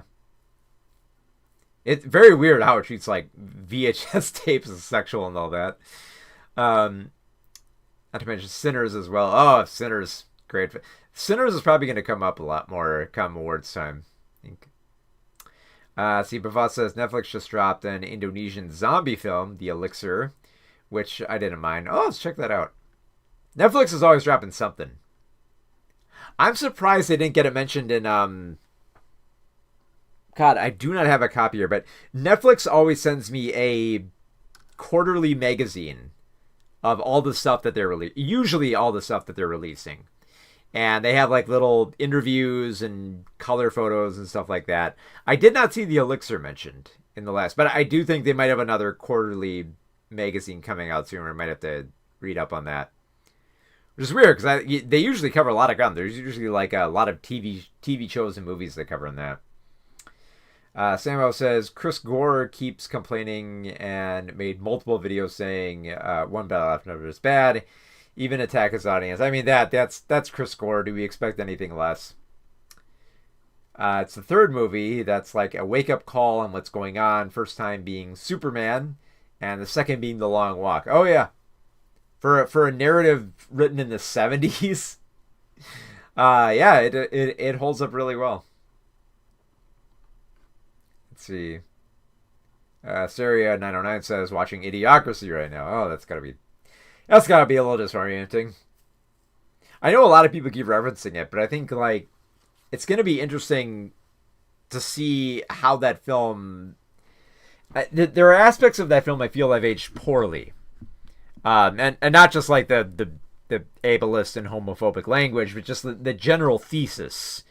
Of that film. I feel like it kind of aged a little bit poorly. So it'll be interesting to come back to that film in a few years. All right, let me get some water here.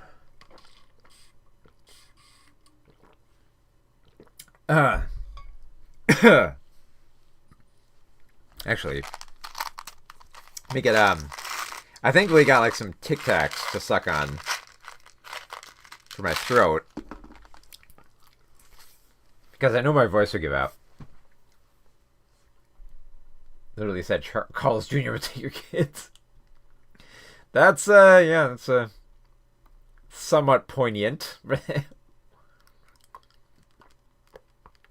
Kind of eugenics-y, so yeah, that's more or less what I was referring to.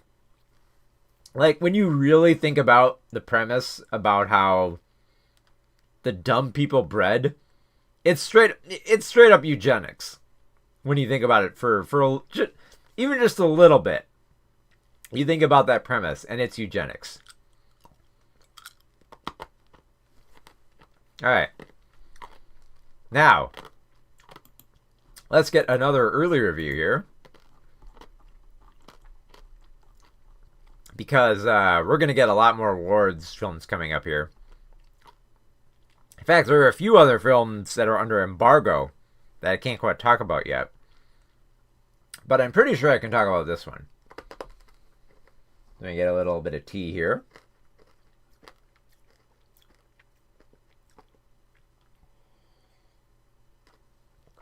Oh yeah, if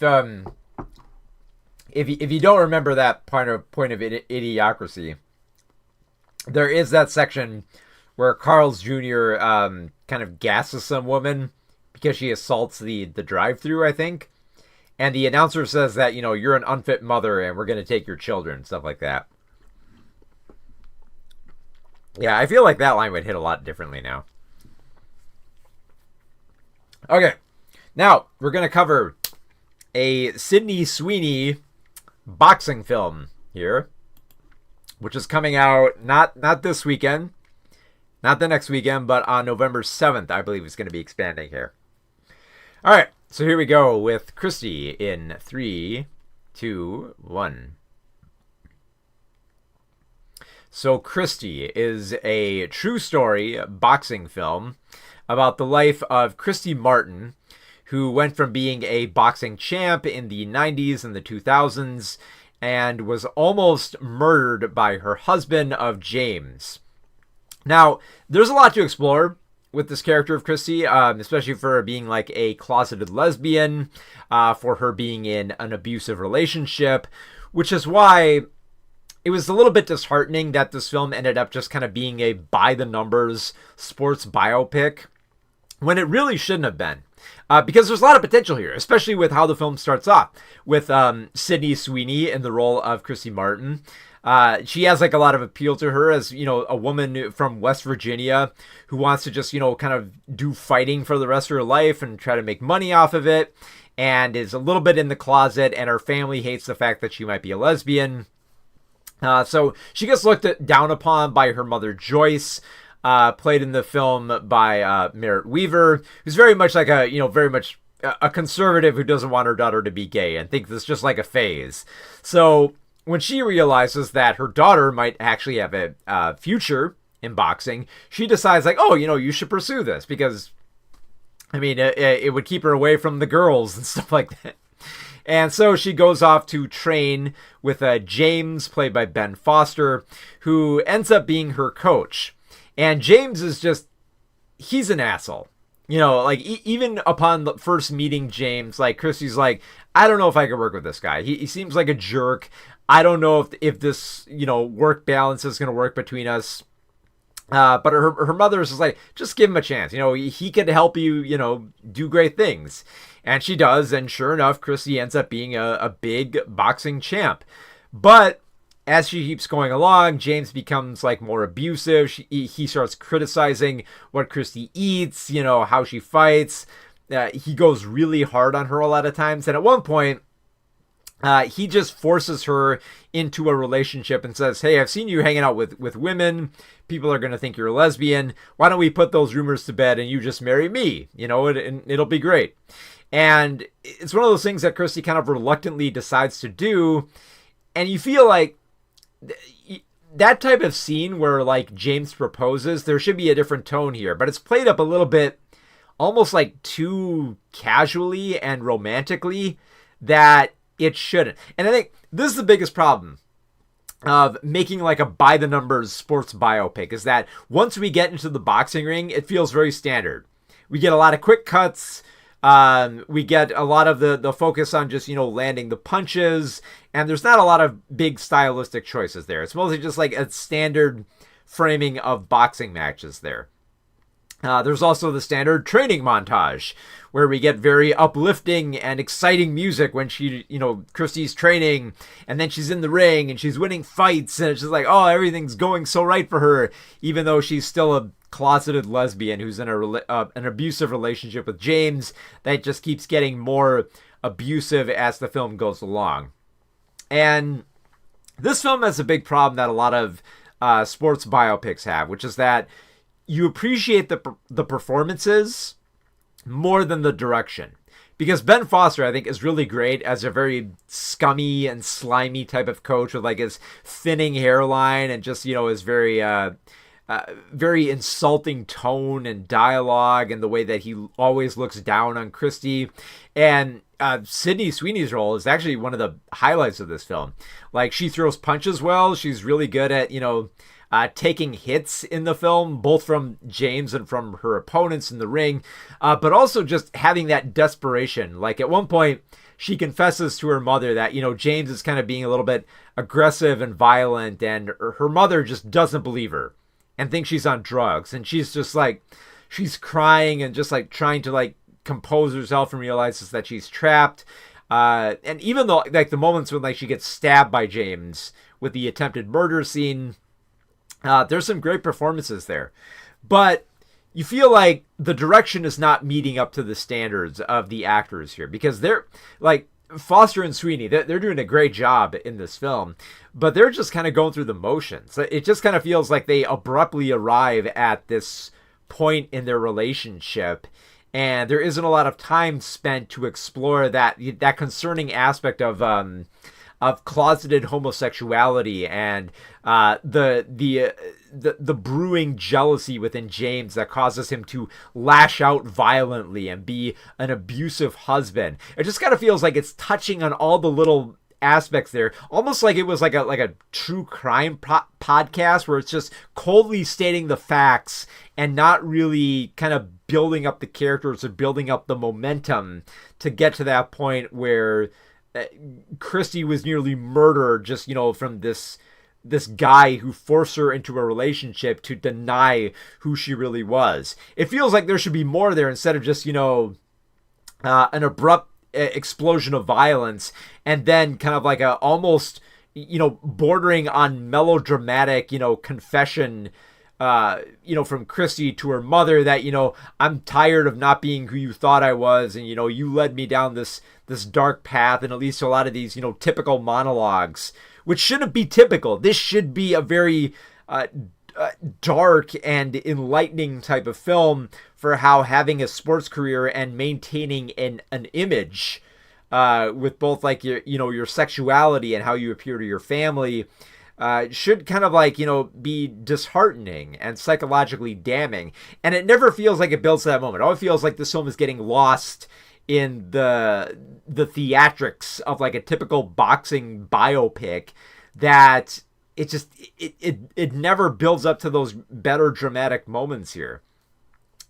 Especially for running well over 2 hours, it never quite feels like the film is living up to its potential here, in the same way that James kind of keeps hiring Chrissy for these fights that are just not up to her standards and not making her live up to her full potential. And James is always kind of like skimming off the top here. And it always feels like they're skimming something more from Christy's story that could explore something more about abuse and repression and regret and all that in different relationships. And it never feels like it's there. It just, it kind of feels like that Lifetime movie, which is just addressing all the facts, maybe having a few dramatic scenes here and there, and then mostly just getting like the boxing stuff right and maintaining some of the facts here and there without putting much of an emotional and personal perspective on this type of material. It just kind of feels like a standard sports biopic, and it really shouldn't. So yeah, Christy it's a very good performance by Sydney Sweeney. It's a side of her that I have not seen before, but she really needs a better film, or at least a better director to handle this type of material, instead of just, being admired for, giving a good performance in a rather standard sports biopic. So Christy will be opening in theaters on November 7th, if you'd like to check that out. Someone stopped gesturing. She's actually really good in this film. I was kind of okay with her in what was that what was that horror film from last year? What was it? Actually, I think I might have the poster or the screening box right. Yeah, hang on, I got it right here. Let's see. She was in a film no, wait, this isn't the one. That was 2003. Or wait, or was it last year? Okay, I'm just right. She was in a horror film where she was in, I believe she was a nun. And she was in a situation where she was pregnant and tried to get an abortion. And it wasn't quite working out for her. It was called Immaculate. And I don't think I thought it was in this Neon one, but this is from a Neon one from a few years ago. Yeah, she was okay in Immaculate, but it was mostly just like a performance where she was in terror the whole time. So I get the feeling more physical roles for Sweeney might actually benefit her more.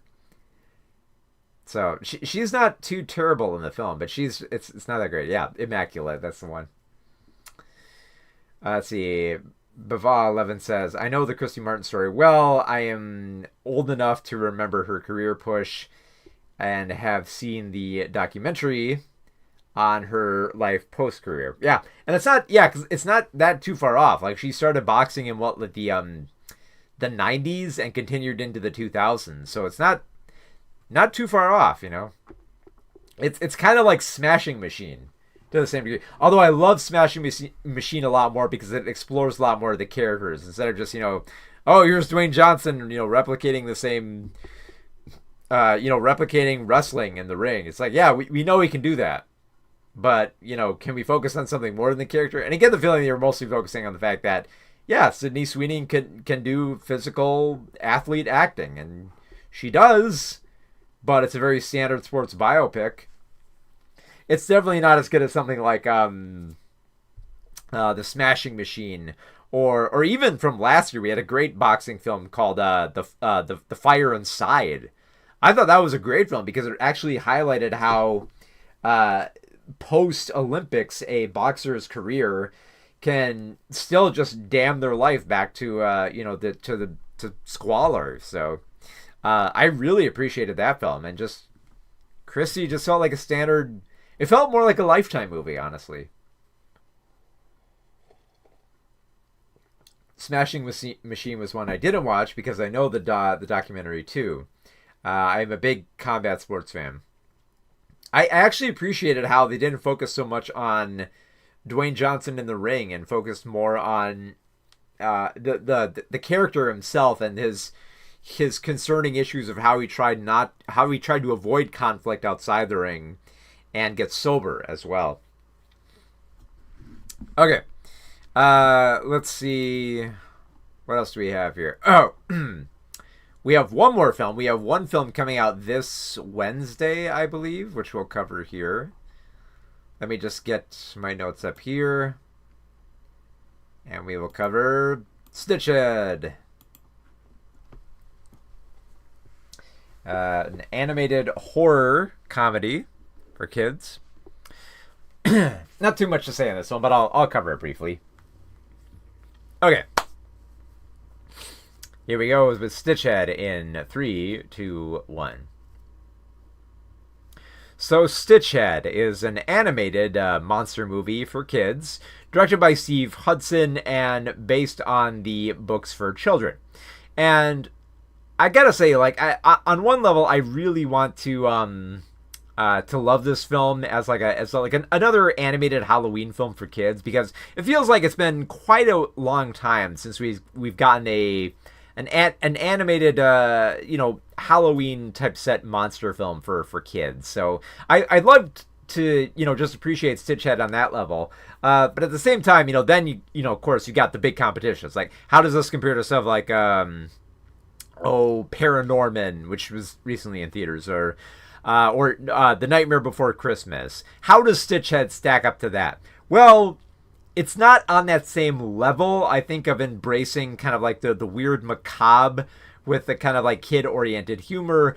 But I will say this. I think this is a good starter film for kids. Like, if you want to get your very, very young kids into horror, Stitched is a good choice. Mostly because I think the kids have probably read the books, which they look pretty cute. And I think this is a fairly... I have not read the books, but this seems like a pretty apt adaptation of those cute books.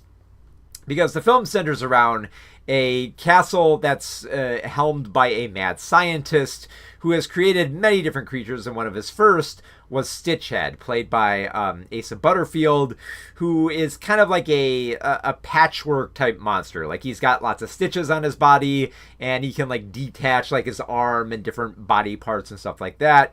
So he's kind of like an interesting character. But what makes him most interesting is that he's a character who has realized that he's been more or less forgotten by the mad scientist. And it wasn't so much that he's been abandoned as much as he's been ignored, as the mad scientist has developed other creatures.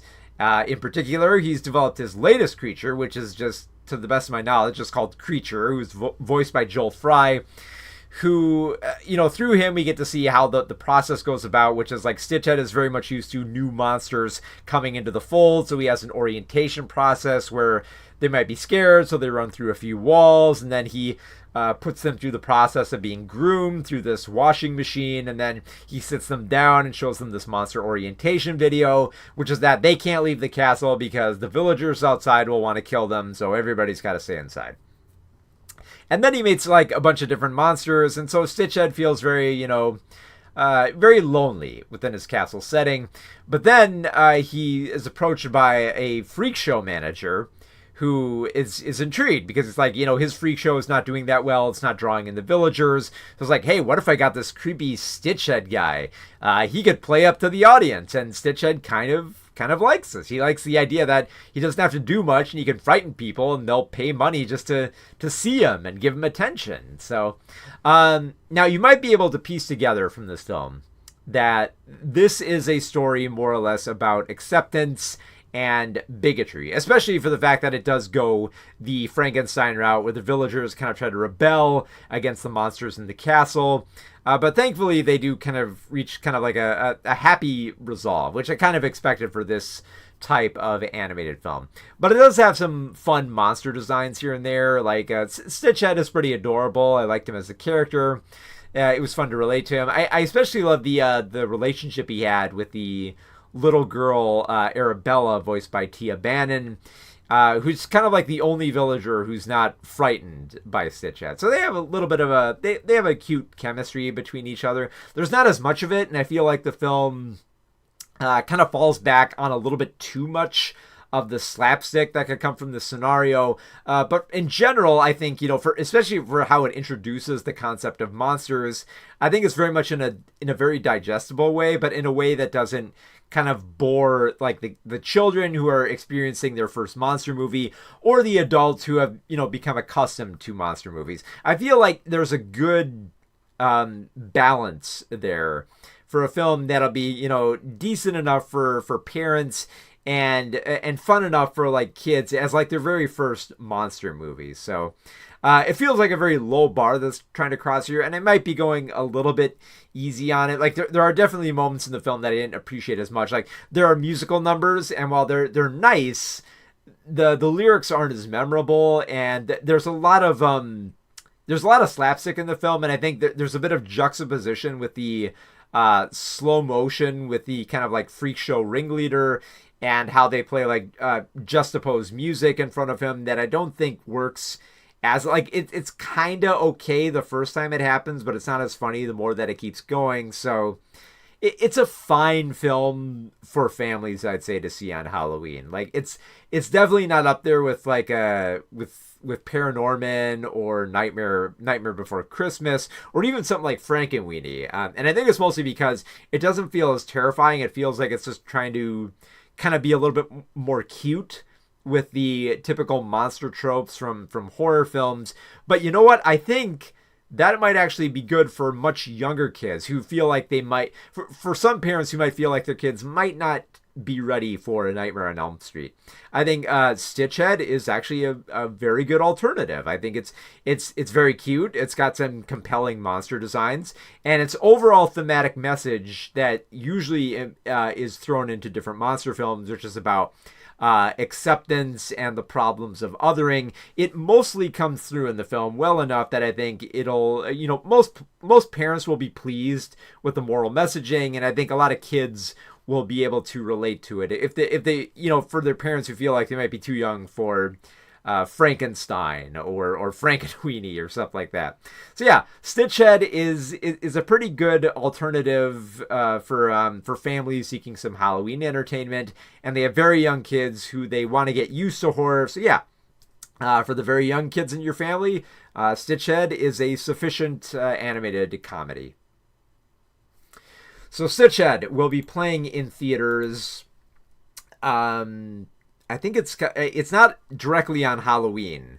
I think it's coming out this Tuesday or Wednesday in theaters. So yeah, if you are a parent with some fairly young kids who are just getting into Halloween and you want to take them to a little bit of a Halloween film, and because I think like they finished the Paranorman screenings, this is a good alternative. It's not a great film, but it's sufficient, I think, for family viewing. Paranorman is probably the gold standard for me. Yeah, I think for a few people it is. I've grown to love Paranorman. I thought it was pretty good when I first saw it, but I've kind of gotten more accustomed to it over time. We need more gateway horror films for younger kids. Yeah, that's the way I've kind of like tried to sell this film. It's like this is a good starter film. It's not too scary. It embraces monster designs, and it has a lot of the monster movie tropes, and it's cute, it's fun, it's got some nice animation, some decent musical numbers, so it's fine. It's good entry-level horror for kids. Ashpar says, might see Stitchhead, curious if it would be up there next to Nightmare Before Christmas, Coraline, Frankenweenie, and Paranorman. I think in terms of like a scary level, probably not on that same level. I think on kind of like a monster design level and kind of like for a cuteness factor, it's It's fine.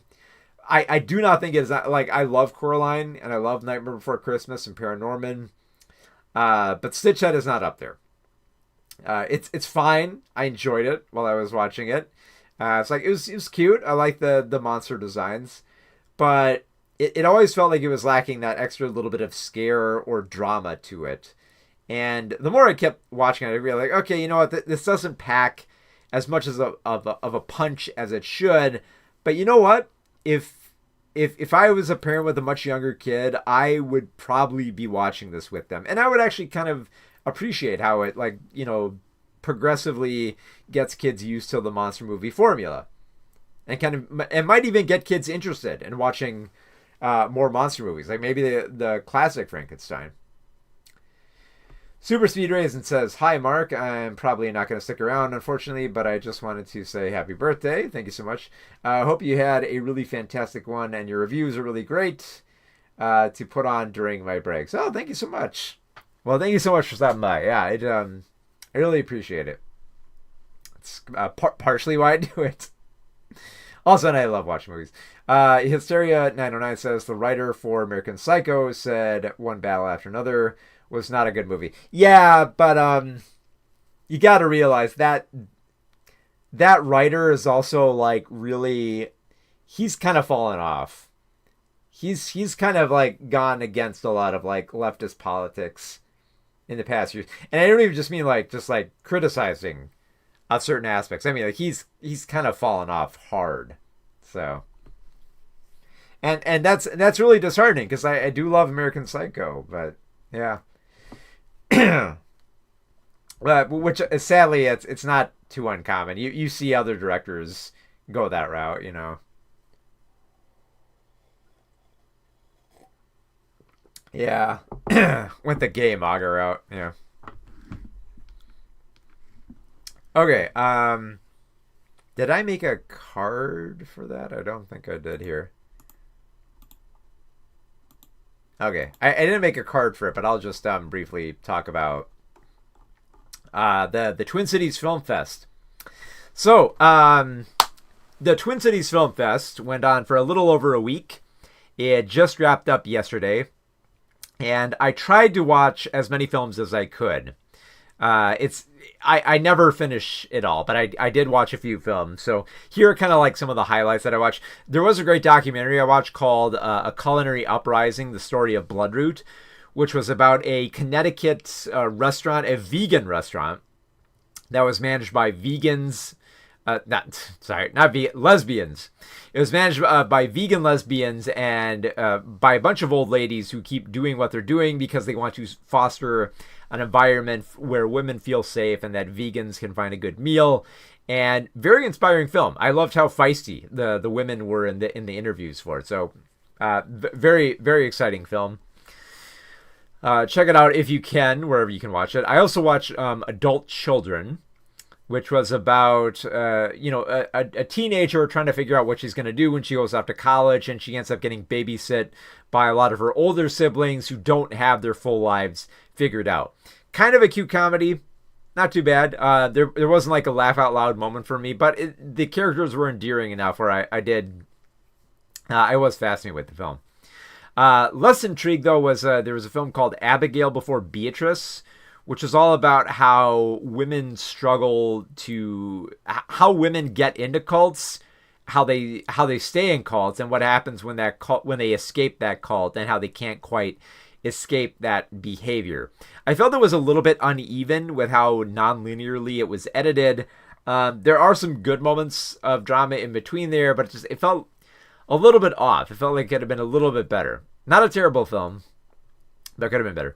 I also reviewed the documentary 1 Minute Remaining, which is about the mental and physical health problems of prisoners pending their release and after their release, which I think is a fascinating subject matter, but we never spend enough time with the subjects in that film where I felt like a lot of their problems were being addressed. It always felt like we were just skirting by the issues fairly quickly, and that they were more obsessed with the prisoners getting out than how they handled their health issues going forward. So the film loses a little bit of focus, even though I think it's a very important topic that I didn't feel was getting addressed as much.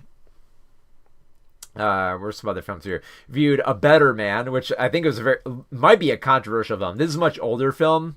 It's a documentary about a woman confronting her abuser and how they try to reconnect and try to find forgiveness. Controversial subject matter, but I think they approached it really well, where I was very intrigued with the film. Another documentary you have here was Clear Sky, which is about a Native American who was abandoned and retreated into drugs and alcohol when he felt like his life was over, and he reconnected with his spiritual side and through running, but also getting more in touch with natives to kind of find a way forward. It's a very inspiring film. It was approached in a very earnest and personal way, especially for showing the sky at its lowest. So yeah, Clear Sky was a great documentary. One film that really surprised me was this is a narrative one. This is Color Book, which is about a widow father and his son who is struggling with reading, and it follows their adventures as they try to attend a baseball game and how they face a lot of pressures of getting lost or struggling to communicate with each other and just trying to find that kind of like nuanced bond between them. It's shot in black and white, beautifully portrayed, wonderful soundtrack, and just mesmerizing performances. If you can find it, try to seek out Color Book if you can. And then I went through a gauntlet of short films. Let's see if I can cover most of them here. So there's Beast of the North Woods, which is kind of like a throwback to those 50s monster movies. It maintains that style well, and I think I love the film on that degree. So if you're not in the mood for campy B movies from the 50s, you'll probably hate The Beast of the North Woods, especially for the monster reveal. But for me, it kind of tickled me because it felt like very much a throwback.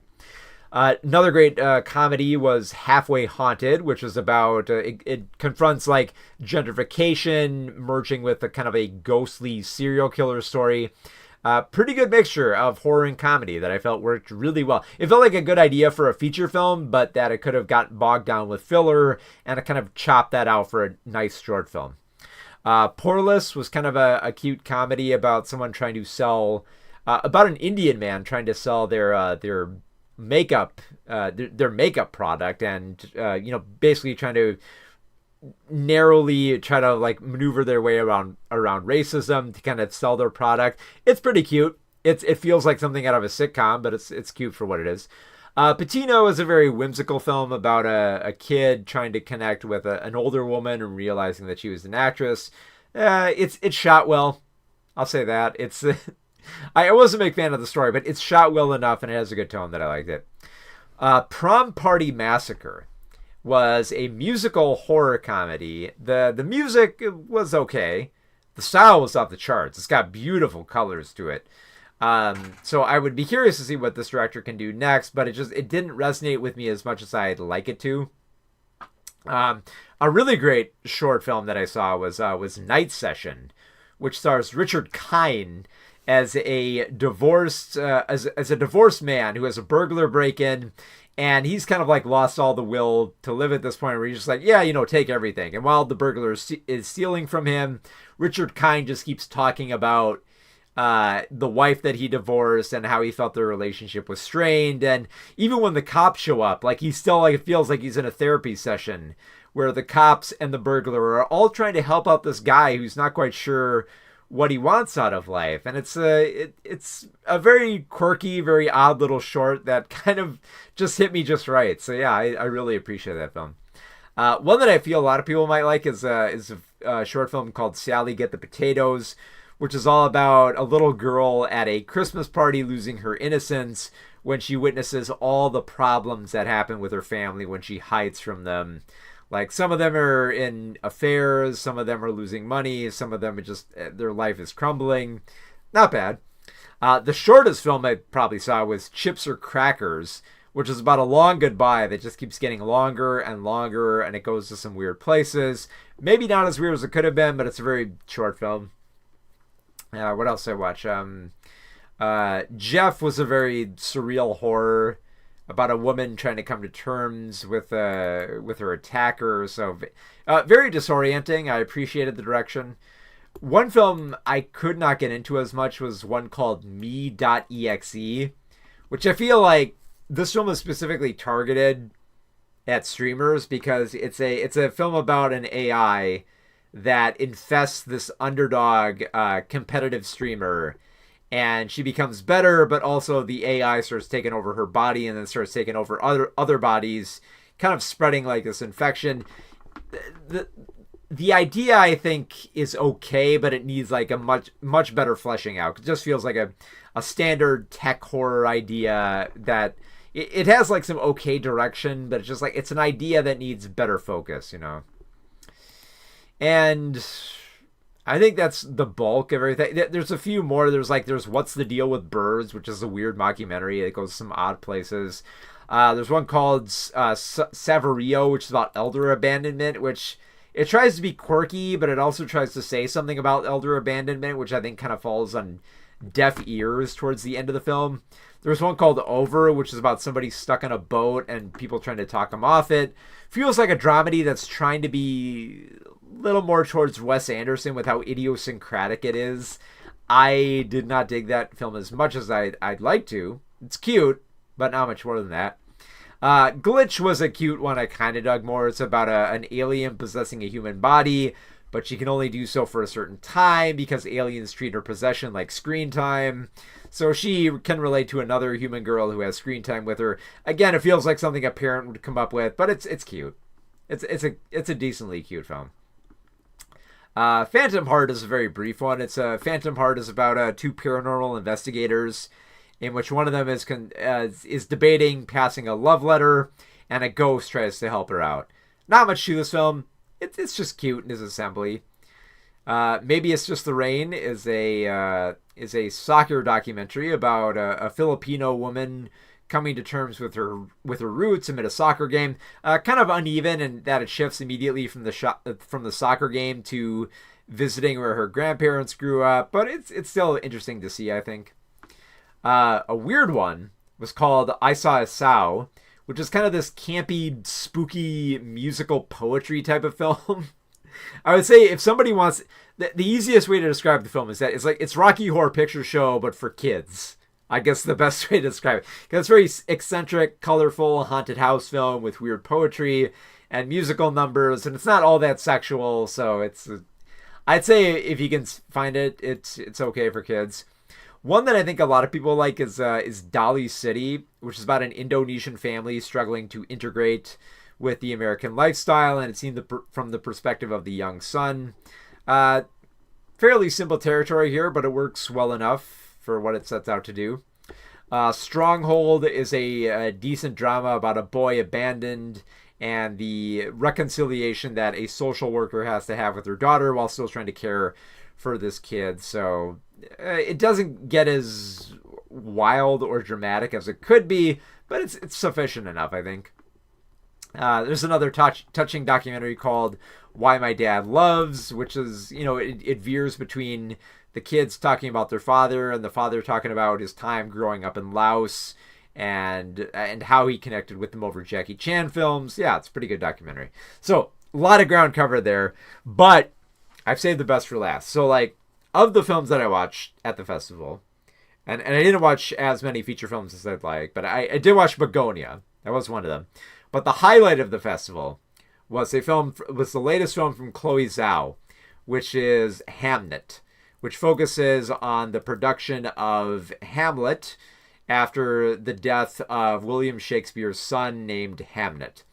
And it feels like this would be like a very easy type of tragedy, but Jessie Buckley in the role of Agnes Shakespeare is fantastic in this role, especially for how her character tries to connect with nature and her spirituality and connect with her children and try to recover from the existential tragedy of losing a son and not being sure where to go from there, and watching as her husband, played by Paul Mescal, as William Shakespeare, tries to pay tribute to their son through this play and try to kind of find a catharsis through there. It is a fantastic performance by Jessie Buckley. Like she dominates this role. It's an absolute tearjerker of a film. Chloe Zhao has magnificent direction. It's very tightly edited, especially for being a little over 2 hours, and it really engrosses you in trying to like find a way to carry on after tragedy and kind of deal with a death in the family. So like Paul Mescal, he was really good in it. He might get a nomination for Best Supporting Actor, but or even Best Actor. But for sure, Jessie Buckley is definitely going to get a nomination for Best Actress. So be sure to check out Hamnet when it comes out. It's ranking up there for one of my favorite films of the year. It is going to be released late in November, I think around like Thanksgiving time. So it's going to kind of sneak in around award season. Do not miss this film.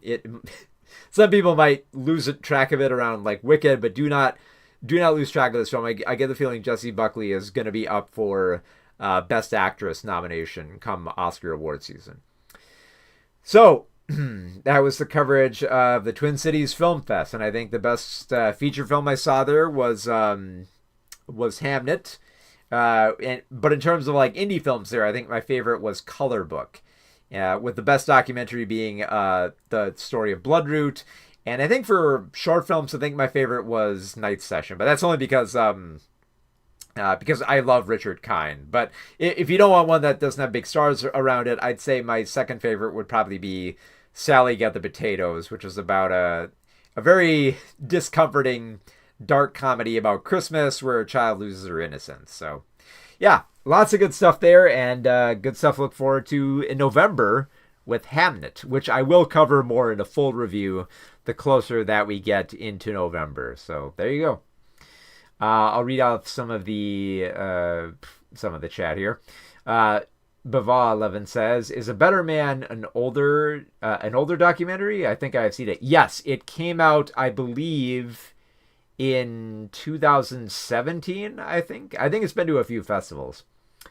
AI taking over a streamer and then the world sounds like a Black Mirror episode. It does feel like a Black Mirror episode. I guess to give a little bit of credit to Black Mirror, feels like an episode they would have thrown out because it'd be like, yeah, there's not much to this here. But I think maybe somebody like fished out that script and thought, oh, this might be a good short film, you know. Bava11 says, that is rich territory because we don't know much about Shakespeare's life outside of the basics, which I think is a good idea that Zoe tried to explore where you could go, because I think it's based on like a book where someone tried to detail what might have been going through Shakespeare's mind after, trying to write Hamlet after such a tragedy. But yeah, as a tragedy, it's really effective. It explores a lot of territory here. It's not just about, focusing on the death or the dismay of it all, but also about, the connections to nature, and how Agnes kind of feels guilty about the favoritism that she has with her children, and how distant she feels from her husband, and how distraught she feels about trying to deal with death. It's a very, very nuanced performance that I absolutely love. So there you go. All right. Now we need to do a quick recap of all the films that we reviewed on today's stream. So we reviewed Bugonia, the latest film from Yorgos Lanthimos, starring Jesse Plemons, who kidnaps Emma Stone, who he believes is an alien. It's based on the Korean film Save the Green Planet, and it's very much mostly a straight adaptation in terms of the big reveal and the twists here, but it's not as weird as previous Yorgos Lanthimos films, so it's very rigid, especially when you compare it to Poor Things and Kinds of Kindness. It's a bit of a letdown. I also reviewed Kathryn Bigelow's new film, A House of Dynamite, a fairly effective thriller. It's a little bit uneven here and there, but as an ensemble piece that's split up into 3 different perspectives, I think it mostly gets the job done of showing the humanity and the problems that can face America when we face a nuclear warhead that threatens our country. I also reviewed Christie, a by-the-numbers sports biopic about Christie, the real life boxer and how she was nearly murdered by her husband. Feels like there should be more to this material here instead of just being a nice performance for Sydney Sweeney, which she is really good in the film, but she needs much better than this type of direction. And I reviewed If I Had Legs, I'd Kick You, a very nerve-wracking psychological horror about parenthood with a fantastic performance by Rose Byrne and a muted performance by Conan O'Brien and a charismatic performance by A$AP Rocky. I love this film. It's very good, but if you are a parent, be warned, this is parenthood horror set on nightmare mode. So it's one of those films that I loved watching, but I'll probably never watch it again just because it's probably going to give me nightmares. So that should tell you something. And finally, I reviewed Stitchhead, an animated horror film, or well, more of an animated monster movie based on the popular children's books. It's not on the same level as something like Paranorman or Coraline or Nightmare Before Christmas. It's definitely not as spooky, but for most families, I think it'll be a decent monster film that you can introduce your young kids to. And it's got some cute scenes and some decent musical numbers here and some nice animation that it's a good excuse to go out to the theater and for some nice spooky fun with the family. So yeah, of all the films I recommended on today's stream, I would say probably the best out of all of them was If I Had Legs, I'd Kick You, which I think is still playing in theaters if you can find it right now. But if you're stuck at home and want something to stream right now, A House of Dynamite is streaming as well.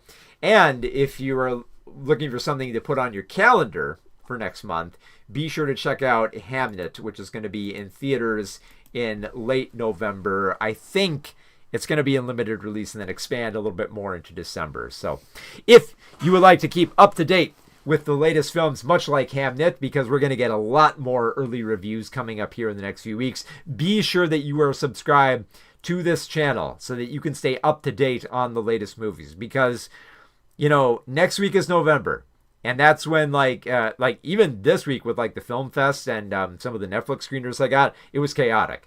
But it's going to be a storm next month. November is when like a lot of films really try to push their award season stuff early, because then December then gets crowded out by a lot of commercial films, and there are going to be a lot of crowding commercial films in December. You know, we're going to get Wicked on Thanksgiving. We're going to get Five Nights at Freddy's in early December. We're going to get James Cameron's new Avatar film in mid-December. So it's going to be nuts during that time. And I'm going to try to cover all of that while at the same time covering all the award season stuff that is getting released in like an onslaught between November and December. So you are not going to want to miss any of that. You're going to want to stay up to date on the latest stuff here, and I'm going to help you decide which films you should go see at the theater and which ones you should check out if you want to keep up with the stuff that's going to be Oscar nominated this year. So be sure to like this video so that everyone else can know about If I Had Legs, I'd Kick You, because I get the feeling a lot of people might have missed that film. And also so that they'll know to go see Hamlet next month as well and stay up to date on the latest movies. K. Jacksana says, I just saw Springsteen Deliver Me From Nowhere. It was a good enough biopic. Yeah, I was tempted to go see it, but I was like, it probably is going to be like a complete unknown, where it's going to be a good biopic, but not good enough where I feel like, I need to go out of my... I'll probably see it eventually and review it for, all the other stuff I'm reviewing here, but yeah, I'll eventually get to it. We'll see. So, yeah, what do we got coming up? Well, in about a week, maybe a week, 2 weeks at the most, I'll be back on stream here reviewing films that I do know I have screeners for that'll be coming up here. So that'll be Guillermo del Toro's Frankenstein. We'll be reviewing that. What else will we be reviewing? We'll also be reviewing Ballad of a Small Player. That's coming up as well. And I think there is one up called... I think it's called like American Dream or something like that. It's a political dystopian film that is going to be coming out in theaters this Friday. And the only reason I didn't talk about it now is because there was an embargo set for like Monday. So we'll probably talk about that as well. And who knows? At this point, it could be anything. It could be whatever screeners I get come now until like the end of the year. It could be anything that shows up digitally or in the mail. So we got tons of new films coming up. So be sure to like and subscribe if you'd like to read any of the reviews I mentioned here today, you can find reviews of all the films that I talked about today on my website, movieswithmark.com. You can read it there as well. If you don't have time to watch videos at work, or you just want to read something quick on the bus really quick, be sure to check out the website as well. Also, be sure to check out the Patreon, because I'm actually going to start ramping up more on that and finishing up by the end of the year my book on banned movies from across the world. So if you're curious what films have been banned by different countries, I lay it all out in the book there. And if you're subscribed on Patreon, you can read the entries as I finish them. And if you're on the $3 tier, you will get a digital copy. And if you're on the $15 tier, you will get a physical and digital copy. And the physical copy will be mailed to you. And you don't even have to wait till it's done. Like, you can subscribe to the $15 tier right now, and you can get a copy of my latest book, which is on Saturday morning cartoons. So considering that I sell these books for like $20 each, that's a really good deal. So and it also helps the stream out as well. It helps me, fund a lot of this material and get everything assembled and just, basically keep doing what I'm doing. So so to all the patrons who have helped me out, I think a few of them have shown up on here, like Tanya, I saw I was on there. And especially thank you to everyone who came by to wish a happy birthday. And especially like the super chat from Sam O, who donated about like $7. Thank you so much, Sam. Especially and everyone else who just showed up and just wanted to hear about the latest movies and wish me a happy birthday. Thank you so much, all of you. So yeah, Halbrecht, see you good. Ash says sleep well, y'all. Have a nice night. Yep. And Brava, says, thank you, Mark. Thank you. Yep. So, yeah, I'll see y'all in about a week or two, and we'll be covering more of the films this award season. So, thank you all for joining me on this very special stream. So, I'll catch you next time, and have a good one, everybody. Oh, wait, that's the wrong one. There we go. Got that. All right. Good night, everybody.